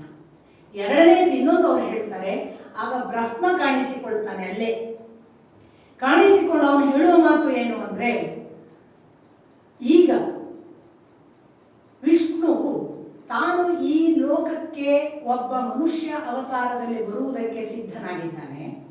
ತನ್ನ ಅಂಶಜರನ್ನು ಅವನು 4 ರೂಪದಲ್ಲಿ ಕಳಿಸ್ತೇನೆ ಅಂತ ತೀರ್ಮಾನ ಮಾಡಿದ್ದಾನೆ. ಅವನು ಬರುವ ಮೊದಲು ನಾವು ಅವನಿಗೆ ಪೂರಕವಾಗುವ ಮತ್ತು ಸಹಾಯಕವಾಗುವ ಒಂದು ಅತ್ಯಂತ ವಾಯುವೇಗವುಳ್ಳ, ಸಾಮಾನ್ಯ ಸಾವಿಲ್ಲದ, ಎಷ್ಟೋ ಕಾಲದವರೆಗೆ ದೀರ್ಘಾಯುಸ್ಸು ಉಳ್ಳ, ಆದಷ್ಟು ಬಲಿಷ್ಠವಾದ ಮತ್ತು ಈ ನೆಲ ಮಾತ್ರವಲ್ಲದೆ ಆಕಾಶದಲ್ಲೂ ಚಲಿಸಬಲ್ಲ, ಗಿಡ ಮರಗಳಲ್ಲೂ ತಾವು ವ್ಯವಹರಿಸಬಲ್ಲ ಒಂದು ಜನಾಂಗವನ್ನು ಸೃಷ್ಟಿಸಬೇಕಾಗಿದೆ. ಇಂಥ ನಿರ್ಣಯವನ್ನು ನಾನು ಈಗಾಗಲೇ ಮಾಡುವಾಗ ನನ್ನ ಬಾಯಿಯಿಂದ ಅದಾಗಲೇ ಜಾಂಬವಂತ ಬಂದಿದ್ದಾನೆ, ಇನ್ನು ಉಳಿದವರನ್ನು ನಾನು ಈಗ ಸೃಷ್ಟಿಸಬೇಕು, ಅದಕ್ಕೂ ಸಿದ್ಧರಾಗಿ ನಾವೆಲ್ಲರೂ ಸಿದ್ಧರಾಗಿ ಆ ಭಗವಂತ ಭೂಲೋಕಕ್ಕೆ ಬರುವುದಕ್ಕೆ ಒಂದು ಪೂರಕವಾದ ಭೂಮಿಕೆಯನ್ನು ಈಗ ಸಿದ್ಧ ಮಾಡಬೇಕು ಅಂತ ಬ್ರಹ್ಮ ಒಂದು ಅದ್ಭುತವಾದ ನಿರ್ಣಯವನ್ನು ಅದೇ ಯಜ್ಞ ಸಮ್ಮುಖದಲ್ಲಿ ಹೇಳಿದ್ದು ತನಗೆ ಕಾಣಿಸಿತು ಅಂತ ವಾಲ್ಮೀಕಿಗಳು ಬರೀತಾರೆ. ಹಾಗೆ ಹುಟ್ಟಿದ್ದು ಹನುಮಂತ ಮೊದಲಾದ ವಾನರ ಜನಾಂಗ. ಇದನ್ನು ನೋಡಿ ಟ್ರಾಜಿಡಿ ಅಂತ ಹೇಳೋಣ, ಇದನ್ನು ನಾವು ಅನಾಲಿಸಿಸ್ ಮಾಡುವಾಗ ಇಂಡಿಯನ್ಸ್ ಅದಕ್ಕೆ ಪ್ರೊಟೆಸ್ಟ್ ಮಾಡದೇ ಇರುವ ಕಾರಣವೋ ಡಾರ್ವಿನ್ನಿನ ವಿಕಾಸ ಸಿದ್ಧಾಂತಕ್ಕೆ ಈ ವಾನರ ಜನಾಂಗವನ್ನು ಕನೆಕ್ಟ್ ಮಾಡ್ತಾರೆ. ಮಂಗಗಳಾಗಿದ್ದು ಪೂರ್ವದಲ್ಲಿ ನಿಧಾನಕ್ಕೆ ಅವಳಿಗೆ ನಡೆಯುವ ಮಾತಾಡುವ ಶಕ್ತಿ ಬಂತು, ಆಮೇಲೆ ಮನುಷ್ಯ ಆಯಿತು ಅಂತ. ಈ ನಿಧಾನಕ್ಕೆ ನಡೆಯುವ ಮಾತಾಡುವ ಶಕ್ತಿ ಬಂದದ್ದು ಒಂದು ರಾಮನ ಕಾಲದಲ್ಲಿ ಬಿಟ್ಟರೆ ಮತ್ತೆ ಇಲ್ಲ. ಇವತ್ತು ಎಲ್ಲಿದೆ? ಒಂದೇ ಒಂದು ಉದಾಹರಣೆ. ಈ ರಾಮನ ಕಾಲದಲ್ಲೇ ಯಾಕಾಯ್ತು ಅಂತಂದ್ರೆ ಅದು ಮಂಗನಿಂದ ಮಾನವಾಗುವ ಪ್ರೋಸೆಸ್ಸಿನ ಕಾರಣಕ್ಕಾಗಿ ಅಲ್ಲ, ಒಂದು ನಿರ್ದಿಷ್ಟ ಉದ್ದೇಶ, ಭಗವಂತನ ಅವತರಣಕ್ಕೆ ಅನುಕೂಲ ಆಗಲಿ ಅಂತ ನಿರ್ಮಾಣ ಮಾಡಿದ ಒಂದು ಜನಾಂಗ. ಬ್ರಹ್ಮ ಸೃಷ್ಟಿಕರ್ತನಾಗಿ ನಿರ್ಣಯ ತೆಗೆದುಕೊಂಡು ಇಂಥ ಜನಾಂಗ ಹುಟ್ಟಿಸಿದ ಅಂತ. ಇದೊಂದು ಸಪರೇಟ್ ಸ್ಪೀಶಿ, ಯುನೀಕ್ ಸ್ಪೀಶಿ. ಆಗ ಮಾತ್ರ ಇದ್ದದ್ದು, ಆ ನಂತರವಿಲ್ಲ, ಅದಕ್ಕೆ ಮೊದಲು ಇಲ್ಲ. ನಮಗೆ ಇತಿಹಾಸದಲ್ಲಿ ಎಲ್ಲೂ ಸಿಗುವುದಿಲ್ಲ, ಅದರ ಪೂರ್ವದಲ್ಲಿ. ಆ ನಂತರವೂ ನಮಗೆ ಸಿಗುವುದಿಲ್ಲ. ಡಾರ್ವಿನ್ನ ವಿಕಾಸ ಸಿದ್ಧಾಂತವನ್ನು ಅದನ್ನು ಆಧಾರ ಇಟ್ಟುಕೊಂಡು ಯಾವನಾದ್ರೂ ಹೇಳಿದ್ರೆ ಇದರಷ್ಟು ಮೂರ್ಖತನವೇ ಇನ್ನೊಂದಿಲ್ಲ. ಯಾಕೆಂದ್ರೆ ಇಡೀ ಆ ವಾನರ ಜನಾಂಗ ರಾಮ ಅವತಾರದ ಸಮಾಪ್ತಿಯ ಜೊತೆಗೆ ತಾನು ಸಮಾಪ್ತಿಯಾಗಿದೆ. ಅದು ನಿಮಗೆ ಮುಂದೆ ಬರುತ್ತೆ, ಅದು ಕಟ್ಟ ಕಡೆಗೆ ಬರುತ್ತೆ. ಇಡೀ ವಾನರ ಜನಾಂಗ ಇಲ್ಲವಾಗ್ತದೆ. ಹನುಮಂತ ಮಾತ್ರ ಭಕ್ತನಾಗಿ ಚಿರಾಯುವಾಗಿ ಉಳಿಯೋದು. ಅಥವಾ ಜಾಂಬವಂತನಿಗೆ ಅದೊಂದು ಅವಸ್ಥೆ ಇದೆ. ಇಡೀ ವಾನರ ಜನಾಂಗ ಎಲ್ಲ ಇಲ್ಲ. ಇವತ್ತಿಗೂ ನಮಗೆ ಮಾತಾಡುವ, ಓಡಾಡುವ, ಎಲ್ಲ ಆಕಾಶದಲ್ಲೂ ಗಮಿಸುವ ಕಪಿಗಳಿಲ್ಲ. ಕಪಿಯೇ ಬೇರೆ, ಕಪಿಯಿಂದ ಅಡ್ವಾನ್ಸ್ ಆದದ್ದಲ್ಲ ಈ ವಾನರ ಜನಾಂಗ, ಅದೊಂದು ಬೇರೆಯೇ ಸೃಷ್ಟಿ. ಈ ಒಂದು ಅದ್ಭುತ ಸಂಗತಿಯನ್ನು ಅಲ್ಲಿ ಹೇಳಲಾಗ್ತದೆ. ಇದಾದ ನಂತರ ಯಜ್ಞ ಕುಂಡದಿಂದ ಯಜ್ಞೇಶ್ವರನ ರೂಪದಲ್ಲಿ ಸ್ವತಃ ವಿಷ್ಣುವೇ ಬಂದನು ಮತ್ತು ಅವನು ಈ ಪುತ್ರ ಕಾಮೇಷ್ಟಿ ಯಜ್ಞದಿಂದ ಸಂತೃಪ್ತನಾದದ್ದಕ್ಕೆ ಫಲವಾಗಿ ಪಾಯಸವನ್ನು ತಂದು ದಶರಥನಿಗೆ ಕೊಟ್ಟು, ಇದನ್ನು ನೀನು ನಿನ್ನ ಹೆಂಡಂದರಿಗೆ ಹಂಚು, ಸಮವಾಗಿ ಹಂಚು. ಹೀಗೆ ಪಾಯಸ ಸ್ವೀಕರಿಸಿದ ನಂತರ ದಶರಥ ಹಂಚಿದ. ದಶರಥ ಹಂಚುವಾಗ ಮೊದಲು 2 ಭಾಗ ಮಾಡ್ತಾನೆ, ಅರ್ಧವನ್ನು ಕೌಸಲ್ಯಗೆ ಕೊಡ್ತಾನೆ. ಇನ್ನುಳಿದ ಅರ್ಧದಲ್ಲಿ 2 ಭಾಗ ಮಾಡ್ತಾನೆ, ಅದರಲ್ಲಿ ಸುಮಿತ್ರೆಗೆ 1 ಭಾಗ ಕೊಡ್ತಾನೆ. ಈ ಇನ್ನೊಂದನ್ನು ತೆಗೆದು ಕೊಡಬಹುದಿತ್ತು ಕೈಕೇಯಿಗೆ, ಕೊಡಲ್ಲ. ಕೈಕೇಯಿಗೆ ಕೊಡ್ಲಿಕ್ಕೆ ಇಟ್ಟ ಭಾಗದಲ್ಲಿ ಪುನಃ 2 ಭಾಗ ಮಾಡ್ತಾನೆ. ಒಂದನ್ನು ಕೈಕೇಯಿಗೆ ಕೊಟ್ಟು ಪುನಃ ಸುಮಿತ್ರೆಗೆ ಕೊಡ್ತಾನೆ. ಸುಮಿತ್ರೆಗೆ 2 ಬಾರಿ, ರಾಮ ಕೌಸಲ್ಯೆಯಿಂದ ಹುಟ್ಟುವಾಗ ಕೌಸಲ್ಯಗೆ 1 ಬಾರಿ, ಈ ಕಡೆ ಕೈಕೇಯಿಗೆ 1 ಬಾರಿ, ಅಲ್ಲಿಯೂ ಒಬ್ಬನೇ ಮಗ ಭರತ.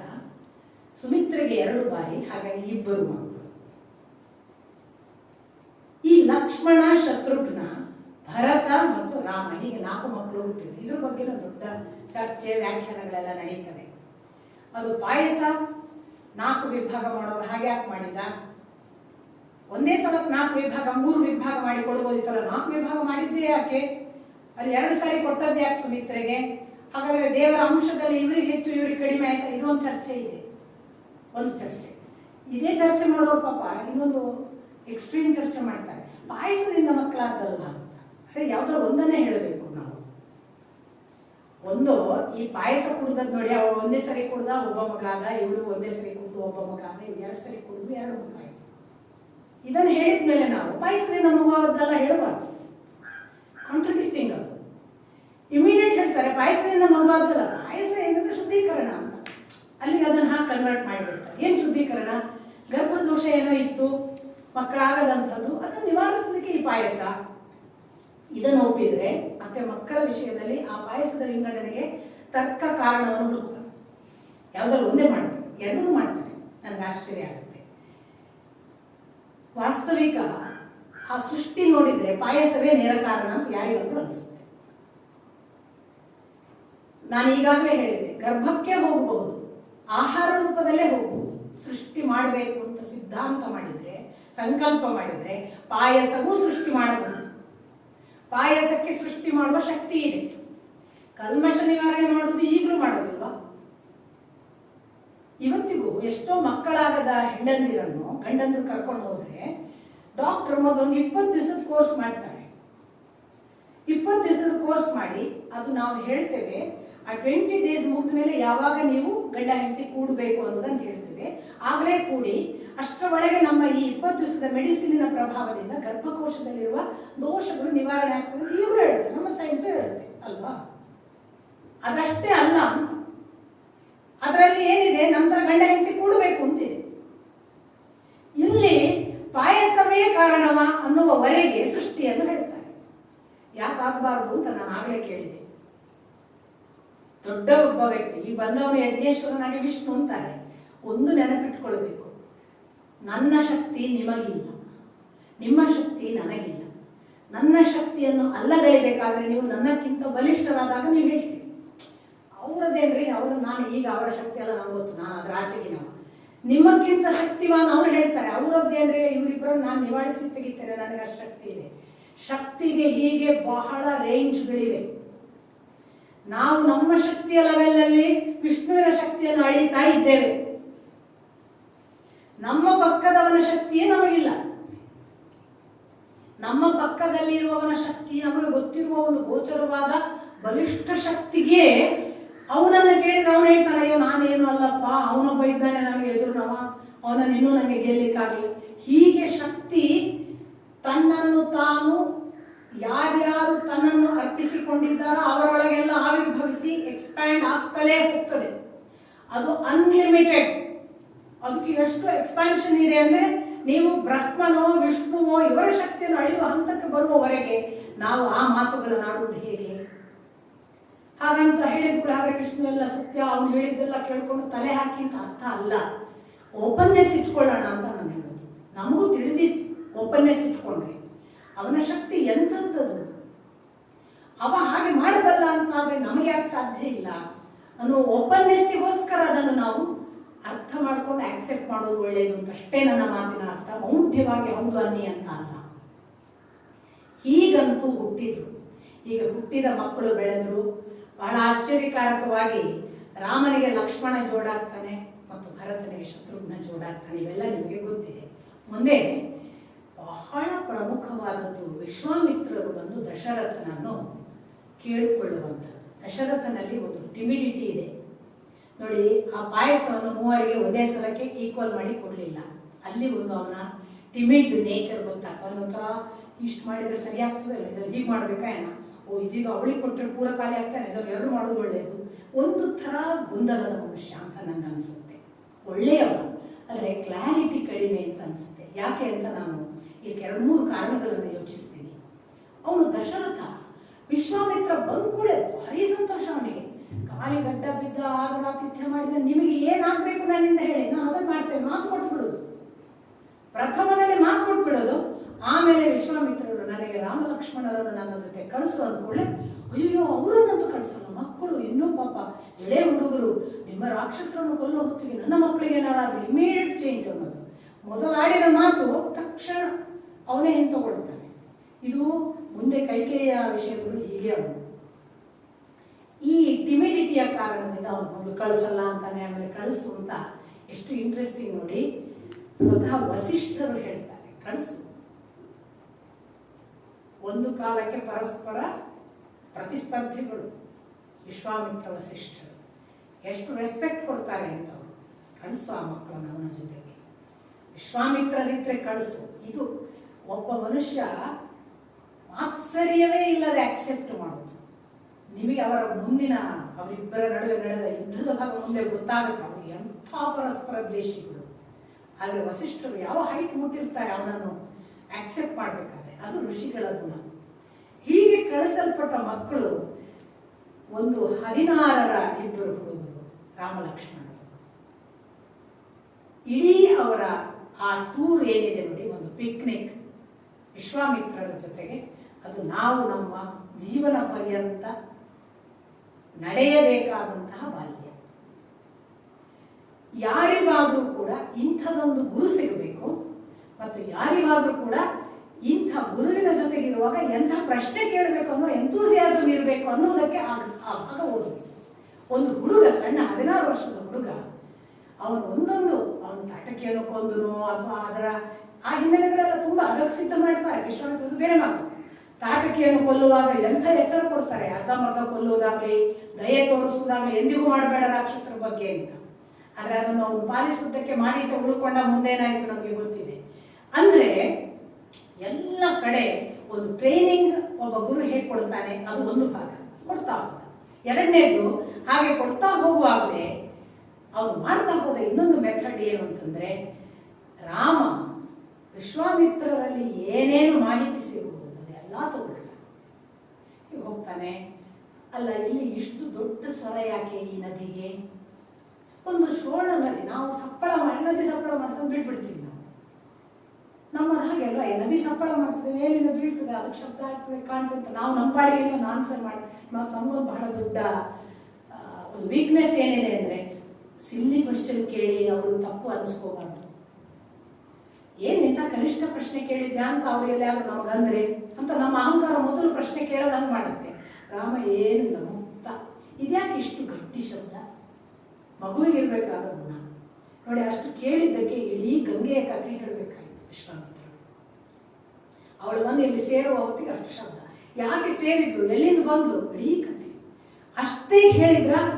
ಗಂಗೆ ಬರುವುದಷ್ಟೇ ಹೇಳಿಲ್ಲ, ಆ ಗಂಗೆ ಬರುವುದಕ್ಕೆ ಪೂರ್ವದ ಏನು ಕಥೆ ಇತ್ತು, ಅಲ್ಲಿ ಉಮಾ ಮತ್ತು ಆ ಗಂಗೆ ಅಕ್ಕ ತಂಗಿಯಂದರ ಕಥೆ ಏನಿತ್ತು, ಉಮೆಗೆ ಶಿವನಿಗೆ ಸಮಾಗಮ ಆಗಬೇಕು ಅನ್ನುವ ಒಂದು ಬಹಳ ಬಹಳ ವರ್ಷ ಕಾಲ ಅವರು ಕೂಡಿದ್ದದ್ದು. ಅವರು ಇನ್ನೇನು ಅಂಥ ಸಮಾಗಮದ ಎಷ್ಟೋ ವರ್ಷಗಳ ಕಾಲದ ಶಿವ ಮತ್ತು ಉಮೆಯರ ಸಮಾಗಮ ಏನಾದರೂ ಆಗಿರ್ತಿದ್ರೆ ಅದು ದೇವತೆಗಳಿಗೆ ಭಾರಿ ಕಂಟಕ ಆಗ್ಬೋದು. ಅಂಥ ರೇತಸ್ಸು ಅಷ್ಟು ಪವರ್ಫುಲ್ಲು. ಅದನ್ನು ಈಗ ಸಮಾಗಮ ಆಗದ ಹಾಗೆ ಮಾಡಬೇಕು. ಏನ್ ಮಾಡೋದು, ಭೂಮಿಗೆ ವಿಸರ್ಜಿಸುವ ಹಾಗೆ ಮಾಡೋಣ ಅಂತ ಹೇಳಿ ದೇವತೆಗಳೆಲ್ಲ ಈ ತರದ ಪ್ಲಾನ್ ಮಾಡಿ ಶಿವನಿಗೆ ರಿಕ್ವೆಸ್ಟ್ ಮಾಡಲಾಗಿ, ಶಿವ ಆಯಿತು ಅಂತ ಒಪ್ಪಿಕೊಂಡು ಉಮೆಯನ್ನು ಸೇರದೆ ಅವನು ತನ್ನ ರೇತಸ್ಸನ್ನು ಭೂಮಿಗೆ ಚೆಲ್ಲಿದ್ದು. ಆ ಭೂಮಿಗೆ ಚೆಲ್ಲಿದ್ದ ರೇತಸ್ಸು ಬೆಳೆ ಅಲ್ಲಲ್ಲಿ ಖನಿಜವಾದದ್ದು. ಇವತ್ತು ನಾವು ಚಿನ್ನ, ಬೆಳ್ಳಿ ಅಂತ ಭೂಮಿಯ ಕೆಳಗೆ ಯಾವುದು ಸೀಸ, ತವರ ಅಂತ ಯಾವುದನ್ನೆಲ್ಲ ಹೇಳ್ತೇವೆ, ಅದು ಹಾಗೆ ತನ್ನ ಪ್ರಪಂಚದೇವನ ಅಖಂಡವಾಗಿ ಕಾಪಾಡಿಕೊಂಡಿದ್ದ ಶಿವ ತನ್ನ ರೇತಸ್ಸನ್ನು ಚೆಲ್ಲಿದಾಗ ಆಗದ್ದು ಅಂತ ಒಂದು ಕಥೆ ಹೇಳ್ತಾರೆ. ಅಷ್ಟು ಮಾತ್ರವಾ, ಪವರ್ಫುಲ್ ಆದ ರೇತಸ್ಸಿನ ಒಂದು ಭಾಗ ಅದ್ಯಾವುದೋ ಪರ್ವತದ ದುಂಡು ಹುಲ್ಲುಗಳೆಲ್ಲ ಬೆಳೆದುವಂತೆ ಆ ಹುಲ್ಲಿನ ಪಕ್ಕದಲ್ಲಿ ಒಂದು ಸೃಷ್ಟಿಯಾಯಿತು. ಅದೇ ಕಾರ್ತವೀರ್ಯಾರ್ಜುನ, ಅವನೇ ಕುಮಾರ ಸಂಭವ, ಅವನೇ ಕಾರ್ತವೀರ್ಯ. ಯಾಕೆ? ಕೃತಿಕಾದಿ ನಕ್ಷತ್ರಗಳಿಂದ ಮುಂದೆ ಹಾಲುಡಿಸಲ್ಪಟ್ಟಿದ್ದಂತೆ ಆ ಮಗುವಿಗೆ. ಕೃತಿಕಾದಿ ನಕ್ಷತ್ರಗಳಿಂದ ಹಾಲುಡಿಸಲ್ಪಟ್ಟದ್ದರಿಂದ ಅವನು ಕಾರ್ತವೀರ್ಯನಾದ. ಏನೋ ಈ ಕಥೆಗಳು ಎಷ್ಟು ಸುಂದರವಾಗಿವೆ ಅಂದ್ರೆ ಒಂದು ಸಾರಿ ಭ್ರಮೆಗೊಳ್ಳುತ್ತೆ ಮನಸ್ಸು. ಈಗೂ ಕಥೆ ಹೇಳಬಹುದು. ಕಥೆಯೋ ಸತ್ಯವೋ, ಸತ್ಯ ಅಲ್ಲದಿದ್ರೆ ಇವತ್ತಿಗೂ ಕಾರ್ತವೀರ್ಯ ಅರ್ಜುನನನ್ನು ಹೇಳ್ತೇವಲ್ಲ, ನಾವು ಪೂಜೆ ಮಾಡ್ತೇವಲ್ಲ, ಹೆಸರು ಉಳಿದೇ ಬಂತಲ್ಲ ಅಷ್ಟು ಅನಾದಿ ಕಾಲದಿಂದ. ಏನೋ ಒಂದಿದೆ. ನಮ್ಮ ಉತ್ತರ ಕರ್ನಾಟಕದ ಭಾಗದಲ್ಲಿ ಹಾವು ಬರಬೇಕು ಬಂದಿದೆ ಅಂತಾದಾಗ ಓಂ ಆಸ್ತಿಕಾಯ ನಮಃ ಅಂತಾರೆ. ಅವ್ರಿಗೆ ಕೇಳಿದ್ರೆ ಯಾಕೆ ಅಂತ ಗೊತ್ತಿಲ್ಲ. ಆದ್ರೆ ಮಹಾಭಾರತ ಓದಿದವರಿಗೆ ಗೊತ್ತಾಗುತ್ತೆ. ಇಡೀ ಜನಮೇಜಯ ತನ್ನ ಅಪ್ಪನನ್ನು ಕೊಂದ ಸಿಟ್ಟಿಗೆ ಸರ್ಪಯಜ್ಞ ಮಾಡಿಸಿ ಸರ್ಪಗಳನ್ನು ಬಲಿ ತೆಗೆದುಕೊಳ್ತಾ ಇರುವಾಗ ತಡೆದು ನಿಲ್ಲಿಸಿದವ ಆಸ್ತಿಕ. ಈ ಆಸ್ತಿಕನ ಹೆಸರು ಹೇಳಿದ್ರೆ ಹಾವು ಬರಲ್ಲ ಅಂತ ಪರಂಪರೆಯಿಂದ ಬಂತಲ್ಲ.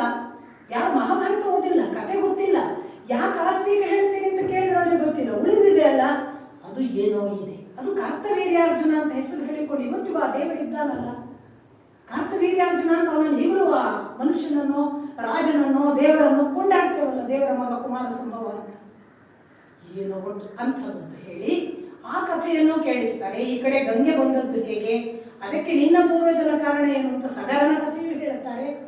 ಆ ಸಗರ ಅನ್ನುವನ ವೃತ್ತಾಂತ ಹೇಳುವಾಗ ಸಗರನ ಮಕ್ಕಳು ಹೇಗೆ ಪಿತೃವಾಕ್ ಪರಿಪಾಲನೆ ಮಾಡಿದ್ರು ಅಂತ ಆ ಇಡೀ ಕತೆ ಮಕ್ಕಳು ತಾವು ಸುಟ್ಟು ಬೂದಿ ಆಗುವವರೆಗೆ ಅಪ್ಪನ ಮಾತು ಪಾಲಿಸ್ತಾರೆ ನೋಡಿ. 60,000 ಮಕ್ಕಳು. ಇಡೀ ಕಥೆ ನಾವು ಮುಂದೆ ಕಟ್ಟಲಾಗ್ತದಲ್ಲ. ಇದೆಲ್ಲವನ್ನೂ ರಾಮ ಕೂತ್ಕೊಂಡು ಕೇಳ್ತಾನೆ ನೋಡಿ. ರಾಮಚಂದ್ರನಿಗೆ ಎಷ್ಟು ದೊಡ್ಡ ಸಂಸ್ಕಾರ ಕೊಟ್ಟು ಬಿಟ್ರು ವಿಶ್ವಾಮಿತ್ರ. ಇಡೀ ಅವನ ಪರಂಪರೆಯ ಕಥೆಯ ಜೊತೆಗೆ ಭಗವಂತನ ಪರಂಪರೆಯ ಕಥೆಯೂ ಹೇಳಿಬಿಟ್ರು.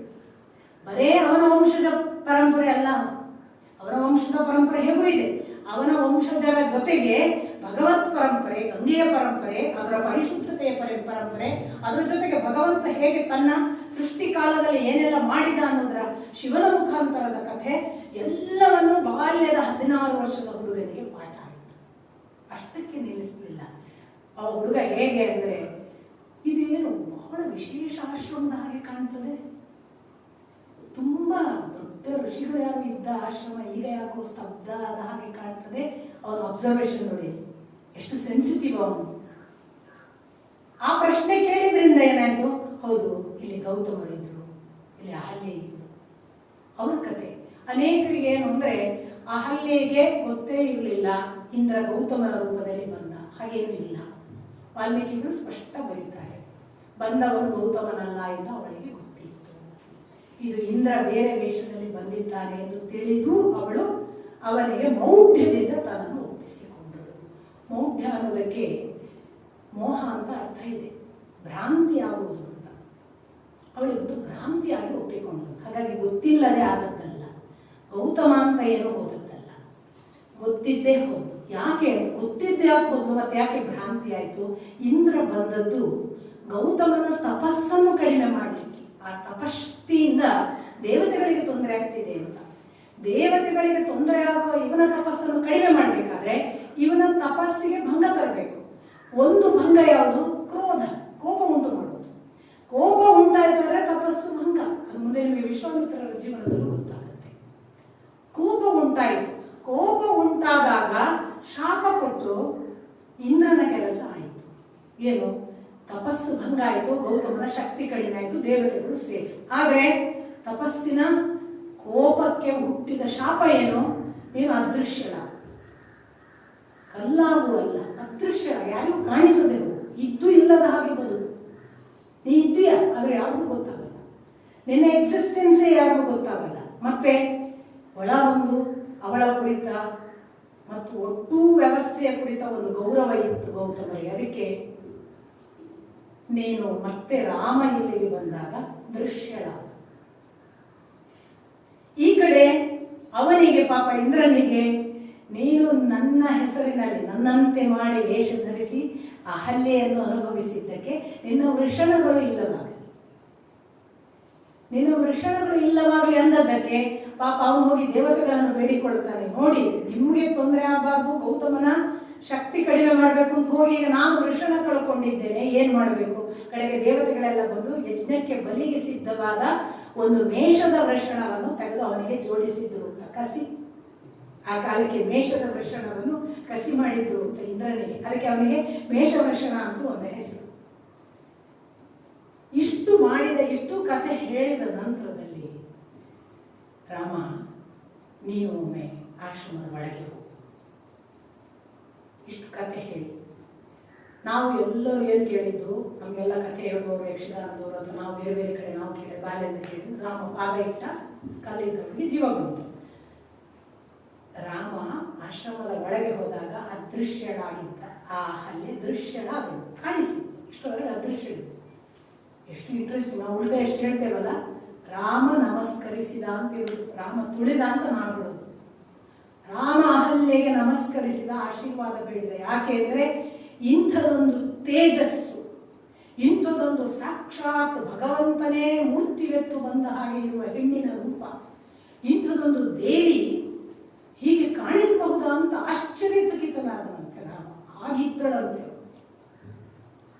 ಅದು ಅನಂತ ಕಾಲದ ತಪಸ್ಸಿನ ಚೇತನ ಅಲ್ವಾ? ಅದೃಶ್ಯವಾಗಿ ತನ್ನಷ್ಟಕ್ಕೆ ತಪಸ್ಸು ಮಾಡಿದೆ ಒಳಗೆ. ಹಾಗೆ ಪ್ರಕಟವಾದ ಆ ಬ್ರೈಟ್ನೆಸ್ಗೆ ರಾಮ ಲಕ್ಷ್ಮಣರು ನಮಿಸಿದರು ಅಂತ ಇದೆ. ಅದಕ್ಕೆ ಅಹಲ್ಯ ದ್ರೌಪದಿ ಸೀತಾ ಅವಳ ಹೆಸರು ಬಂತು. ಸಾಮಾನ್ಯ ಅಲ್ಲ ಅಂತ. ಹೀಗೆ ರಾಮ ಪವಿತ್ರನಾದ ಅಂತ ಭಾವಿಸಿದನಂತೆ ಅವಳಿಗೆ ನಮಸ್ಕರಿಸಿ. ಇದು ಭಗವಂತನ ಸಜ್ಜನಿಕೆ ಕೂಡ. ಭಗವಂತ ತನ್ನಕ್ಕಿಂತ ದೊಡ್ಡದು ಇದೆ ಅನ್ನುವಷ್ಟು ಅದನ್ನು ಒಪ್ಪಿಕೊಳ್ಳುವುದು.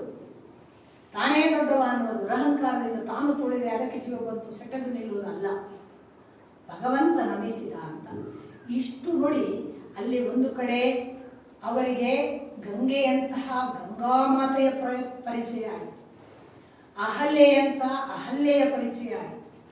ಇಷ್ಟು ಮಾಡಿ ವಿಶ್ವಾಮಿತ್ರರ ಒಟ್ಟು ಒಂದು ವ್ಯಕ್ತಿತ್ವ ಎಷ್ಟು ಅದ್ಭುತ ಅಂದರೆ ಎಲ್ಲ ಅಸ್ತ್ರಶಸ್ತ್ರಗಳ ಅನುಗ್ರಹ ಮಾಡ್ತಾನೆ. ಹೇಗೂ ಸಕಲ ಶಸ್ತ್ರ ಅಸ್ತ್ರಗಳ ಅನುಗ್ರಹ ಹೇಗೂ ಮಾಡ್ತಾರೆ. ಮುಂದೆ ಅವನಿಗೆ ತುಂಬಾ ದೊಡ್ಡ ಕೆಲಸ ಆಗಲಿಕ್ಕಿದೆ, ಅವನಿಗೆ ಕೊಡುವಂತ ದೇವತೆಗಳು ಆದೇಶ ಮಾಡ್ತಾರೆ. ಅದು ವಿಶ್ವಾಮಿತ್ರರಿಗೂ ಗೊತ್ತಿರುತ್ತೆ, ಎಲ್ಲ ಕೊಟ್ಟು ಎಲ್ಲ ಆಯಿತು. ಜೊತೆಗೆ ಇಂಥದ್ದೆಲ್ಲ ವಂಶದ ಕಥೆ ಹೇಳಿದ್ರು, ಗಂಗೆಯ ಕಥೆ ಹೇಳಿದ್ರು, ಭಗವಂತನ ಕಥೆ ಹೇಳಿದ್ರು, ಶಿವನದ್ದು. ಆಮೇಲೆ ಈ ಅಹಲ್ಯೆ ಅಂತ ಒಬ್ಬ ದೇವತಾ ಸ್ವರೂಪಿಯನ್ನು ಅನುಗ್ರಹ ಮಾಡಿಸಿದ್ರು. ಇಷ್ಟಕ್ಕೆ ಮಾಡಿ ಮನೆಗೆ ಬರಲಿಲ್ಲ ಅವರು. ಮಿಥಿಲೆಗೆ ಹೋಗೋಣ, ಅಲ್ಲೊಂದು ಶಸ್ತ್ರ ಇದೆ, ಅದಕ್ಕೆ ಶಿವಧನಸ್ಸು ಅಂತ ಹೆಸರು, ಅದನ್ನೊಂದು ನೀನು ಎತ್ತು. ಅನೇಕರು ಎತ್ತಲಿಕ್ಕಾಗದೆ ಹೋಗಿದ್ದಾರೆ, ನೋಡೋಣ, ನೀನೊಮ್ಮೆ ನೋಡಬೇಕು ಅಂತ ನಂಗೆ ಆಶ್ಚರ್ಯ. ಮತ್ತೆ ಅಲ್ಲಿ ಅದನ್ನು ಮಾಡಿ ಅದೊಂದು ಯಜ್ಞ ಇದೆ, ಅದನ್ನು ಅಟೆಂಡ್ ಆಗಿ ಬರೋಣ ಬಾ ಅಂತ ಹೋದ ನಂತರದಲ್ಲಿ ಅಲ್ಲಿ ಶಿವಧನುಸ್ಸನ್ನು ತರುವುದು ಅನೇಕ ರಾಜಭಟರು, ಒಬ್ರಿಬ್ರಲ್ಲ, ಅದು ಅಷ್ಟು ಭಾರ. ಅದನ್ನೊಂದು ಪೆಟ್ಟಿಗೆ ದುಡ್ಕೊಂಡು ಬಂದರು ಅಂತ ಅವರು ತನ್ನವರು ಹೇಳಿದ್ದಾರೆ, ನಮಗೆ ಎಷ್ಟು ಜನರಿಗೆ ದುಡಕ್ಕಾಗಲ್ಲ ಇವ ಎತ್ತಾನ. ಮತ್ತು ಈಗಾಗಲೇ ಎಷ್ಟೋ ಜನ ಎತ್ತಲಿಕ್ಕಾಗದೆ ಸೋತಿದ್ದಾರೆ ಅನ್ನೋ ಕಥೆಗಳನ್ನೆಲ್ಲ ವಿಶ್ವಾಮಿತ್ರರು ಹೇಳಿದ್ದಾರೆ. ಕೊಡಬೇಕಾದ ಹೆಣ್ಣು ಇದಕ್ಕೆ ಶಿವಧನುಸ್ಸನ್ನು ಎತ್ತಿದ್ರೆ ಸೀತೆ ಸಿದ್ಧಳಾಗಿ ಇದ್ದಾಳೆ, ಆದರೆ ಇಷ್ಟರವರೆಗೆ ಯಾವ ಪುರುಷ ಬರಲಿಲ್ಲ. ಈ ಎಲ್ಲ ಕಥೆಗಳನ್ನು ಹೇಳ್ತಾ ಒಮ್ಮೆ ನೀನು ನೋಡು ಅಂತಾರೆ ವಿಶ್ವಾಮಿತ್ರರು. ಅವ ಹೋಗಿ ಶಿವಧನುಸ್ಸನ್ನು ಎತ್ತಿ ಅದರ ಮೌರ್ವಿಯನ್ನು ಅಥವಾ ನಾಣನ್ನು ಅದಕ್ಕೆ ಬಿಗಿಯೊಳಗಾಗಿ ಅದು ಮುರಿದು ಬಿತ್ತು ಅನ್ನುವ ಹೊರಗೆ ಇವನ ಬಾಲಿಷ್ಠ್ಯ. ಬಹಳ ಇಂಟ್ರೆಸ್ಟಿಂಗ್. ನನಗೆ ಕಾಣುವುದಿಲ್ಲ, ಸೀತೆಗೆ ಮದುವೆ ಮಾಡಿಸಿ ಕೊಡಬೇಕಾದ್ರೆ ಜನಕ ಅವಳು ಮದುವೆ ಆಗುವ ಪುರುಷ ಭಾರೀ ಬಲಿಷ್ಠನಿರ್ಬೇಕು ಅಂತ ತೀರ್ಮಾನ ಮಾಡಿದ್ದಾನೆ ಅಂತ ಅರ್ಥ ಅಲ್ವಾ? ಅವನು ಶಿವಧನುಸ್ಸನ್ನು ಎತ್ತಿ ಅದಕ್ಕೆ ಶಿಂಜಿಯನ್ನು ಬಿಗಿಯುವಷ್ಟು ಬಲಿಷ್ಠನಿದ್ರೆ ಮದುವೆ ಮಾಡಿಸ್ಕೊಡ್ತಾನೆ, ಇಲ್ಲ ಮದುವೆ ಮಾಡಿಸ್ಕೊಡಲ್ಲ. ಯಾಕೆ? ಏನೋ ಒಂದು ಕಾಸ್ಮಿಕ್ನಲ್ಲಿ ನನ್ನ ಹೆಣ್ಣಿಗೆ ಭಾರಿ ಒಂದು ಅಪಾಯ ಬರಲಿಕ್ಕಿದೆ, ಆ ಅಪಾಯದ ರಕ್ಷಣೆಗೆ ಭಾರಿ ಬಲಿಷ್ಠ ಬೇಕು ಅಂತ ಸೂಚನೆ ಇದ್ದ ಹಾಗೆ ಕಾಣ್ತದೆ. ಇಲ್ಲದಿದ್ರೆ ಯಾಕಪ್ಪ, ನಮ್ಮಲ್ಲಿ ಬಹಳ ಕಾರ್ನಲ್ಲಿ ತಿರುಗಾಡಬೇಕು, ಶ್ರೀಮಂತಿಗೆ ಬೇಕು ಅನ್ನೋರಿಗೆ ತಾನೇ ನಾವು ಕಾರಿರುವವರ ಮನೆ ನೋಡುದು ಅಥವಾ ಶ್ರೀಮಂತರ ಮನೆ ನೋಡುದು. ಇಲ್ಲ ಅವಳು ತನ್ನ ಪಾಡಿಗೆ ಕೆಲಸ ಮಾಡ್ಕೊಂಡಿರ್ಬಲ್ಲಳು, ನಾವು ನಮ್ಮ ಪಾಡಿಗೆ ಯಾವುದೋ ಸಾಮಾನ್ಯ ಸಾಕು ಅನ್ನೋರಿಗೆ ಸಾಮಾನ್ಯ ಹುಡುಗರನ್ನೇ ಹುಡುಕ್ತೇವೆ. ಈ ಸಾಮಾನ್ಯವಲ್ಲದ ಅಸಾಮಾನ್ಯ ಹುಡುಕ್ಬೇಕಾದ್ರೆ ಯಾವುದೋ ಒಂದು ಅಸಾಮಾನ್ಯ ಕಾರಣ ಅವನಿಗೆ ಗೊತ್ತೇ ಇಲ್ಲದೆ ಇದ್ದ ಹಾಗೆ ಕಾಣ್ತದೆ. ಅದಕ್ಕೆ ಶಿವಧನುಸ್ಸನ್ನು ಎತ್ತುವ ಬಲಿಷ್ಠ ಬರಬೇಕು. ಯಾಕೆ? ಭಾರಿ ಬಲಿಷ್ಠನೊಬ್ಬ ಏನೋ ತೊಂದರೆ ಕೊಡ್ಲಿಕ್ಕಿದ್ದಾನೆ ಸೀತೆಗೆ ಅಂತ ಒಂದು ಸೂಚನೆ ಹಾಗೆ ಕಾಣ್ತದೆ. ಹಾಗೆಲ್ಲ ಆಯ್ತು. ಆಗಲಿ. ಹೀಗೆ ಆದ ಈ ವಿಶ್ವಾಮಿತ್ರನ ಮುಂದಿನ ಪ್ರಯಾಣ ಅದು ಶಿವಧನುಸ್ಸನ್ನು ತಕ್ಕೊಂಡು ಅದಾದ ಮೇಲೆ ಅವರು ಆ ತೆಕ್ಕೊಂಡು ಆದ ಎಲ್ಲ ಸಂದರ್ಭಗಳಲ್ಲಿ ಈ ಒಂದು ಕಥೆಯನ್ನು ಹೇಳುವ ಪ್ರಸಂಗ ಬರುತ್ತೆ. ಎಲ್ಲಿಂದ ಬಂದದ್ದು ನೀವು ಅಂತ ಕೇಳುವಾಗ, ಶತಾನಂದರು ಜನಕ ಮಹಾರಾಜನಿಗೆ ಕುಲಪುರೋಹಿತರು ಅಥವಾ ರಾಜಪುರೋಹಿತರು. ಶತಾನಂದ ಗೌತಮ ಮತ್ತು ಅಹಲ್ಯೆಯ ಮಗ. ಆಶ್ಚರ್ಯ ನೋಡಿ, ವಿಶ್ವಾಮಿತ್ರರು ತಾನು ಬಂದದ್ದು ಪರಿಕ್ರಮಣ ಈ ದಾರಿ ಎಲ್ಲ ಹೇಳಿ ಈಗ ಅಹಲ್ಯೆಗೂ ಈ ತರ ಇವನು ಹೋದ ಮತ್ತು ಅವಳು ಜೀವಂತಳಾದದ್ದು ಹೇಳ್ತಾರೆ. ಶತಾನಂದ ಸಂತೋಷಪಟ್ಟು ಗೌತಮ ಮತ್ತು ಅಹಲ್ಯೆಯರ ಕಥೆ ಹೇಳಬೇಕಿತ್ತು ಅಲ್ವಾ? ನಮ್ಮ ಅಪ್ಪ ಅಮ್ಮ ಹೀಗಿದ್ರು ಅಂತ ತನ್ನ ಅಪ್ಪ ಅಮ್ಮನ ಕಥೆ ಹೇಳಬೇಕಿತ್ತು. ಹಾಗೆಲ್ಲ ಆಗಿ ಇವತ್ತು ನನ್ನ ಅಮ್ಮ ಜೀವಂತ ಆದ್ರ ಅಂತ ಖುಷಿ ಪಡಬೇಕಿತ್ತು. ಅವನು ವಿಶ್ವಾಮಿತ್ರರು ಸಾಮಾನ್ಯರಲ್ಲ ಅಂತ ವಿಶ್ವಾಮಿತ್ರರ ಕಥೆ ಇಡೀಯನ್ನು ರಾಮನಿಗೆ ಹೇಳ್ತಾನೆ. ವಿಶ್ವಾಮಿತ್ರರ ಇಡೀ ಕಥೆ ರಾಮನಿಗೆ ಹೇಳುವುದರ ಹಿಂದೆ ನನಗೆ ರಾಮಾಯಣ ಓದಿದಾಗೆಲ್ಲ ಅನಿಸಿದ್ದು, ರಾಮನ ಇಡೀ ಜೀವನಕ್ಕೆ ವಿಶ್ವಾಮಿತ್ರರ ಬದುಕು ಪ್ರೇರಣೆ. ಅವನು ಮಾಡಿದ ಸಾಧನೆ, ವಿಶ್ವಾಮಿತ್ರರ ತಪಸ್ಸು, ಅವನು ಗೆದ್ದಂತಹ ಕಾಮ ಒಂದು ದೋಷವಾಯಿತು ವಿಶ್ವಾಮಿತ್ರರಿಗೆ. ರಾಜರ್ಷಿ ಪದವಿ ಮೊದಲು ಪಡೀತಾರೆ ಅವರು ವಸಿಷ್ಠರ ಜೊತೆಗೆ. ನಿಮಗೆ ಗೊತ್ತು, ವಸಿಷ್ಠರ ಜೊತೆಗೆ ಆ ಕಾಮಧೇನು ಶಬಲೆಯನ್ನು ಪಡಿಬೇಕು ಅನ್ನೋ ಅಪೇಕ್ಷೆಯಲ್ಲಿ ಯುದ್ಧ ಮಾಡಿ ಶಬಲೆಯಿಂದ ಸೈನ್ಯ ಸೃಷ್ಟಿಯಾಗಿ ಇವರೇ ಸೋಲುವ ಸಂದರ್ಭ ಬಂದು ಪುನಃ ತಾನು ತಪಸ್ಸು ಮಾಡಿ ಶಿವನಿಂದ ಎಲ್ಲ ಅಸ್ತ್ರಶಸ್ತ್ರಾಸ್ತ್ರಗಳ ಅನುಗ್ರಹ ಪಡೆದು ಆ ಅಸ್ತ್ರಶಸ್ತ್ರಗಳ ಸಹಿತ ಬಂದು ಇವರ ಮುಂದೆ ನಿಲ್ತಾರೆ, ವಸಿಷ್ಠರ ಮುಂದೆ. ಆವತ್ತು ವಸಿಷ್ಠರು ಎದ್ದು ನಿಂತು ನನ್ನ ಬ್ರಹ್ಮದಂಡ ಒಂದು ಸಾಕು ನಿನ್ನ ಎಲ್ಲ ಅಸ್ತ್ರಗಳಿಗೆ ಅಂತ ಬ್ರಹ್ಮದಂಡದ ಜೊತೆಗೆ ನಿಂತರೆ ಅವರ ಎಲ್ಲ ಅಸ್ತ್ರಾಸ್ತ್ರಗಳನ್ನು ಬ್ರಹ್ಮದಂಡ ನುಂಗಿತು. ಆಗ ದಿಗ್ಬಲ ಕ್ಷತ್ರ ಅದು ಅವರಿಗೆ ಗೊತ್ತಾಗೋದಾಗತ್ತು. ಈ ಕ್ಷತ್ರಬಲ ಅನ್ನುವುದಿದೆಯಲ್ಲ, ಇದು ಧಿಕ್ಕಾರ ಇದಕ್ಕೆ ಅಂತ. ದಿಗ್ಬಲಂ ಕ್ಷತ್ರಬಲಂ ಬ್ರಹ್ಮ ತೇಜೋ ಬಲಂ ಬಲಂ ಅಂತ ಘೋಷಣೆ ಮಾಡ್ತಾರೆ. ಬ್ರಹ್ಮ ತೇಜಸ್ಸು ಅಂತ ಬ್ರಾಹ್ಮಣ ಬಲ ಯಾವುದಿದೆ ಅದೊಂದೇ ಬಲ. ಬ್ರಾಹ್ಮಣ ಬಲ ಅಂದ್ರೆ ಈಗಿನ ಜಾತಿಯ ಅರ್ಥದಲ್ಲೆಲ್ಲ ಬ್ರಹ್ಮನನ್ನು ಪಡೆದ ಆ ಬಲ.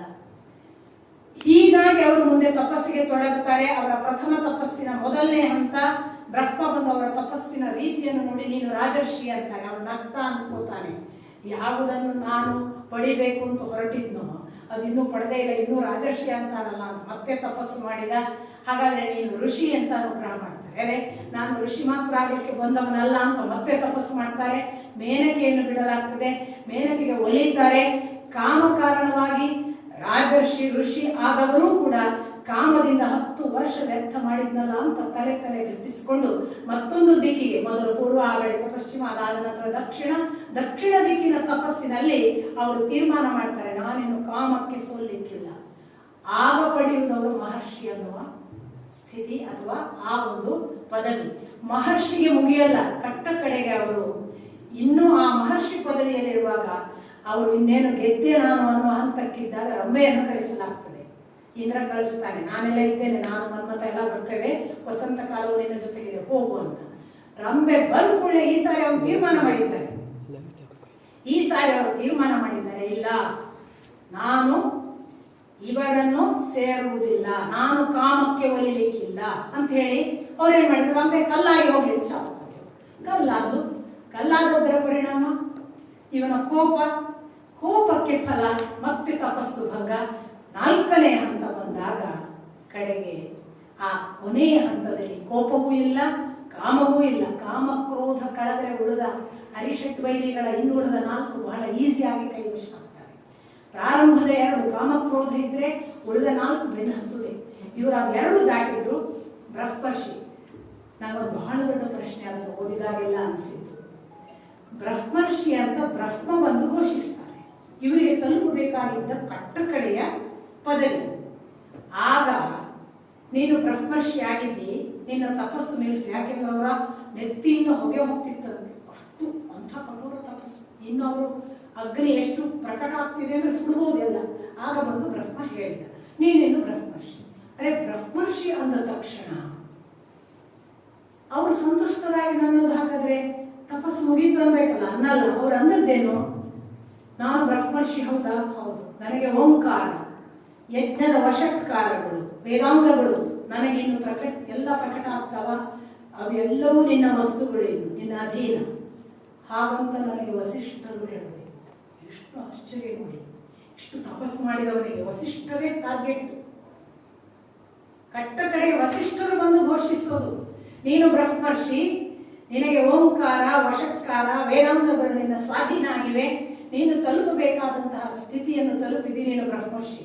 ಈ ಸ್ಥಿತಿಯಲ್ಲಿ ವಿಶ್ವಾಮಿತ್ರರು ತಮ್ಮ ಬ್ರಹ್ಮರ್ಷಿತ್ವವನ್ನು ಪಡೆದ ಕಥೆಯನ್ನು ಕೇಳುವಾಗ ಭಗವಂತನಾದ ರಾಮ ಅದಷ್ಟು ಕಥೆ ಕೇಳಿದ. ಮುಂದೆ ಸೀತೆಯನ್ನು ಮದುವೆಯಾದ. ಅದಾದ ಬಳಿಕ ಅವನು ಆ ಇಡೀ ದಶರಥನನ್ನೆಲ್ಲ ಪರ್ಮಿಷನ್ ತಗೊಂಡು ಮಾಡಲಾಗ್ತದೆ ಆ ಮದುವೆಯನ್ನು, ನಿಮಗೆ ಗೊತ್ತಿದೆ. ಮುಂದೆ ಪರಶುರಾಮನನ್ನು ಎದುರಾಬದ್ರಾಗ್ತಾನೆ. ಪರಶುರಾಮನಿಗೆ ಎದುರಾಬದ್ರಾದಾಗ ಅವರು ಕೊಡುವುದು ವೈಷ್ಣವ ಧನುಸ್ಸು. ನೀನು ಆಗ ಶೈವ ಧನುಸ್ಸು ಎತ್ತಿದ್ಯಲ್ಲ, ವೈಷ್ಣವ ಧನುಸ್ಸು ಎತ್ತಿ ತೋರಿಸು. ಅದನ್ನು ಎತ್ತಿ ಬಾಣ ಹುಡುಕ್ತಾನೆ. ಆಗ ವೈಷ್ಣವ ಧನುಸ್ಸು ಕೂಡ ಇವನ ಕೈವಶ ಆಯಿತು ಅಂತ ಅರ್ಥ. ನೀನು ಹೌದಪ್ಪ, ನೀನು ವೈಷ್ಣವ ಧನುಸ್ಸನ್ನು ಎತ್ತಬಲ್ಲಷ್ಟು ಪರಾಕ್ರಮಿ ಅಂತ ಇವರು ಘೋಷಿಸ್ತಾರೆ ಪರಶುರಾಮರು. ಆದರೆ ರಾಮ ನಿಷ್ಠುರಿ, ನಾನು ಕೂಡಿಯಾಗಿದೆ, ಈ ಬಾಣ ಎಲ್ಲಾದ್ರೂ ಹೋಗಲೇಬೇಕು ಅಂತಾನೆ.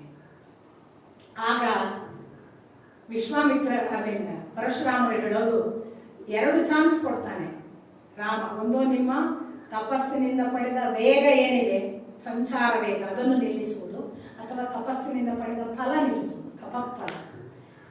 ಅವನು ಹೇಳ್ತಾನೆ, ನನಗೆ ಬೇಗ ಬೇಗ ಭೂಮಿ ಆಚೆಗೆ ಮೇಲೆ ಹೋಗಿ ಇಡಬೇಕು, ನಾನು ನೆಲದಲ್ಲಿ ಇರುವ ಹಾಗಿಲ್ಲ. ಹಾಗಾಗಿ ನನ್ನ ವೇಗ ಸಂಚಾರವನ್ನು ಕಸಿದುಕೊಳ್ಳಬೇಡ, ನನ್ನ ತಪ ಮಾಡಿದ ಫಲ ಕಸ್ಕೊಂಡು. ಹಾಗೆ ಆ ಫಲ ನಾಶ ಆಯಿತು ಅಂತ ಇವರ ಒಟ್ಟು ಕೊನೆ.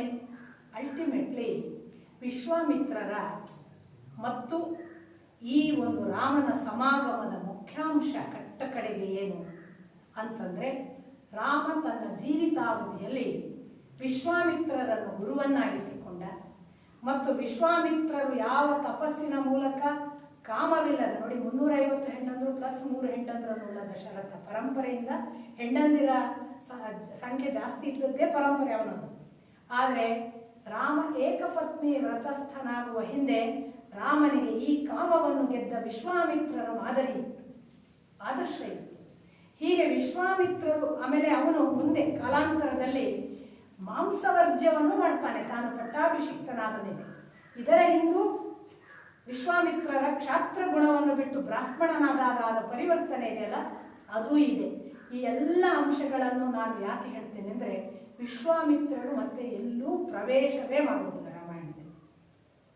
ರಾಮಾಯಣದಲ್ಲಿ ಇಷ್ಟು ಬಂದು ಹೋದ್ರಲ್ಲ. ಅದಕ್ಕೆ ನಮಗೆ 16ರಿಂದ ನಮ್ಮ 18, 20 ಒಳಗೋ ಒಂದು ಭಾರೀ ಸಂಸ್ಕಾರದ ಬುನಾದಿ ಸಿಕ್ಕರೆ ನಾವು ರಾಮ ಲಕ್ಷ್ಮಣರಾಗಬಹುದು.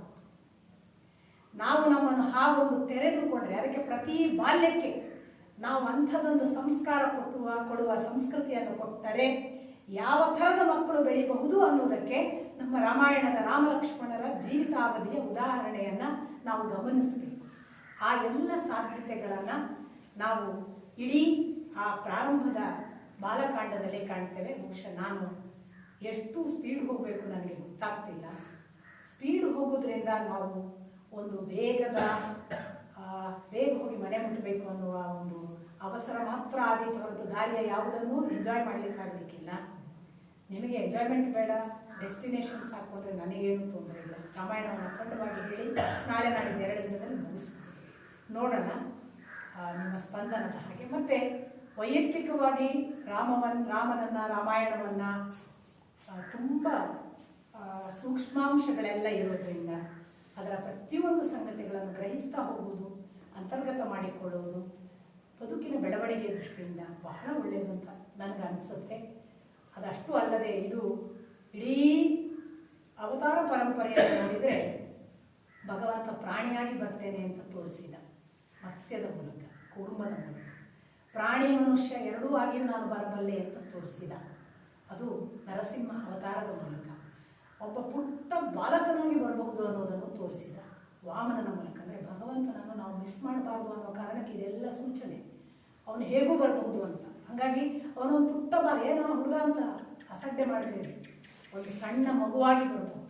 ಆ ಬಾಲಕನಾಗಿ ಮನೆಗೆ ಬಂದರೆ ಭಗವಂತ ಇರಬಹುದು ಅಂತ ಸೂಚನೆ ಕೊಟ್ಟ. ಅಷ್ಟು ಮಾತ್ರ ಅಲ್ಲ, ಅದರ ನಂತರ ಋಷಭ ಅನ್ನುವ ಅವತಾರದಲ್ಲಿ ಒಬ್ಬ ಅವಧೂತನ ಹಾಗೆ ಬಿದ್ದುಕೊಂಡಿರುವುದು, ಹೆಬ್ಬಾವಿನ ಹಾಗೆ ಬೇಕಿದ್ರೆ ತಿನ್ನುವುದು, ಬೇಡವೇ ಬಿಡುವುದು, ಅವಧೂತನ ಹಾಗೆ ಭಗವಂತ ಬರಬಹುದು ಅನ್ನೋದನ್ನು ಸೂಚನೆ ಕೊಟ್ಟ. ಮತ್ತು ಅವನೇ ಮುಂದೆ ಜೈನ ಧರ್ಮ ಸ್ಥಾಪನೆಗೆ ಕಾರಣ ಆದ ಅಂತ ಹೇಳ್ತದೆ ಭಾಗವತ. ಅಷ್ಟಕ್ಕೆ ನಿಲ್ಲಿಸಲಿಲ್ಲ, ಅವನು ಒಬ್ಬ ಮರ್ದನ ಮಾಡುವ ಮಹಾಕ್ರೂರಿಯ ಹಾಗೆ ಕಾಣಿಸಬಹುದು ಅಂತ ಪರಶುರಾಮನ ಅವತಾರದಲ್ಲಿ ತೋರಿಸಿದ. ಹಾಗಾದರೆ ಒಬ್ಬ ಹಿಟ್ಲರ್ನಂಥವನೂ ಬರಬಹುದು, ಗೊತ್ತಿಲ್ಲ, ಒಂದು ಜನಾಂಗವನ್ನೇ ನಾಶ ಮಾಡಬಹುದು. ಯಾವ ರೂಪದಲ್ಲಿ ಭಗವಂತ ಬರ್ತಾನೆ ಅಂತ ಗೊತ್ತಿಲ್ಲ ಅನ್ನೋದನ್ನು ಸೂಚಿಸ. ಅಂದರೆ ನಾನು ಹಿಟ್ಲರ್ ಭಗವಂತ ಅಂತ ಹೇಳ್ತಿದ್ದೀನಿ ಅಂತ ಅಪಾರ್ಥ ಮಾಡ್ಕೋಬೇಡಿ, ಸಾಧ್ಯತೆಗಳನ್ನು ಹೇಳಿದ್ದು. ಎಲ್ಲಿಯೂ ಭಗವಂತನನ್ನು ಮಿಸ್ ಮಾಡಬೇಡಿ ಅನ್ನುವ ಸೂಚನೆ. ಅಷ್ಟೆಲ್ಲ ಮಾಡಿದ ಮೇಲೆ ಒಬ್ಬ ನಿಮ್ಮ ಮನೆಯ ಸಾಕ್ಷಾತ್ ಗಂಡನಾಗಿ ಬರಬಹುದು, ಅದು ಶ್ರೀರಾಮಚಂದ್ರ. ಪತ್ನಿಯ ಗಂಡನಾಗಿ ಕಾಣಿಸುವುದು ಅವತಾರದ ದೃಷ್ಟಿಯಿಂದ. ಸೀತೆಯಂಥ ಪತ್ನಿಗೆ ಎಂಥ ಗಂಡನಾಗಿ ಕಾಣಿಸೋದು, ಅಥವಾ ದಶರಥನಂತ ಅಪ್ಪನಿಗೆ ಎಷ್ಟು ಒಳ್ಳೆಯ ಮಗನಾಗಿ ಕಾಣಿಸೋದು, ಲಕ್ಷ್ಮಣನಂತ ತಮ್ಮನಿಗೆ ಎಂಥ ಒಳ್ಳೆಯ ಅಣ್ಣನಾಗಿ ಕಾಣಿಸೋದು, ಭರತನಿಗೆ ಎಷ್ಟು ಒಳ್ಳೆಯ ಸಹೋದರನಾಗಿ ಕಾಣಿಸೋದು. ಅಂದರೆ ಒಂದು ಕುಟುಂಬದ ಅವಿಭಾಜ್ಯ ಅಂಗವಾಗಿ ಭರತನ ಹಾಗೆಯೋ ರಾಮನ ಹಾಗೆಯೋ ನಿಮ್ಮ ಒಳಗೆ ಬರಬಹುದು. ನಮ್ಮ ಒಳಗೆ ಹೀಗೆಲ್ಲ ಅವನು ಬರುವ ಸಾಧ್ಯತೆ ಇದೆ. ಅದರ ಅಲ್ಟಿಮೇಟ್ ಸಾಧನೆ ಕೃಷ್ಣ ಹೇಗೂ ಬರಬಹುದು. ಬಾಲಕನಾಗಿ, ಯುವ ಪ್ರೇಮಿಯಾಗಿ, ಒಡನಾಟದ ಸ್ನೇಹಿತನಾಗಿ, ಸಿಕ್ಕಾಪಟ್ಟೆ ಸಂತೋಷ ಕೊಡುವ ಗಂಡನಾಗಿ, ಅದು ಯಾವುದೂ ಅಲ್ಲದ ಪರಮ ಪುರುಷನಾಗಿ, ಎಲ್ಲಕ್ಕೂ ಮೀರಿದ ಯುದ್ಧ ಯೋಧನಾಗಿ, ಅದನ್ನೂ ದಾಟುವ ರಾಕ್ಷಸ ಸಂಹಾರ ಮಾಡುವ ಶತ್ರುಮರ್ದನನಾಗಿ, ಯಾವ ರೂಪದಲ್ಲಿಯೂ ಬರಲಿಕ್ಕೆ ಸಾಧ್ಯ ಇದೆ ಅಂತ ಅಖಂಡತ್ವವನ್ನು ತೋರಿಸಿದ್ದು ಕೃಷ್ಣ ಅವತಾರ. ಇಲ್ಲಿ ರಾಮ ಒಂದು ಕುಟುಂಬ ಸದಸ್ಯನಾಗಿ, ನಮ್ಮ ಮನೆಯ ಅವಿಭಾಜ್ಯ ಗಂಡನು, ಅಪ್ಪನೋ, ಅಣ್ಣನೋ ಆಗಿ ಭಗವಂತ ಬರಬಹುದು ಅನ್ನುವುದನ್ನು ತೋರಿಸುವ ಪರಮ ವಿಶೇಷ ಅವತಾರ. ಹಾಗಾಗಿ ನಮ್ಮ ಮನೆಗಳಲ್ಲಿ ಅವನು ಸಂಭವಿಸಬಹುದು ಅನ್ನುವುದಕ್ಕೆ ಸೂಚನೆ. ಅಂಥದ್ದೊಂದು ಅದ್ಭುತ ಅವತಾರ ಶ್ರೀರಾಮಚಂದ್ರ. ಅವನನ್ನು ನಾನು ಅದು ಮುಂದೆ ಹೇಗೆ ಕುಟುಂಬ ಭಾಗ ಅನ್ನೋದನ್ನು ಮತ್ತು ಇತರ ರಾಮಚಂದ್ರನ ಬೇರೆ ಬೇರೆ ಸಾಧ್ಯತೆಗಳನ್ನು ಅಖಂಡವಾಗಿ ಹೇಳ್ತಾ ಹೋಗಲಿಕ್ಕೆ ಸಾಧ್ಯ ಆಗ್ಬೋದು. ಹೀಗೆ ಒಂದು ಸಾಂಗೋಪಸಾಂಗವಾಗಿ ಹೋಗಬೇಕು.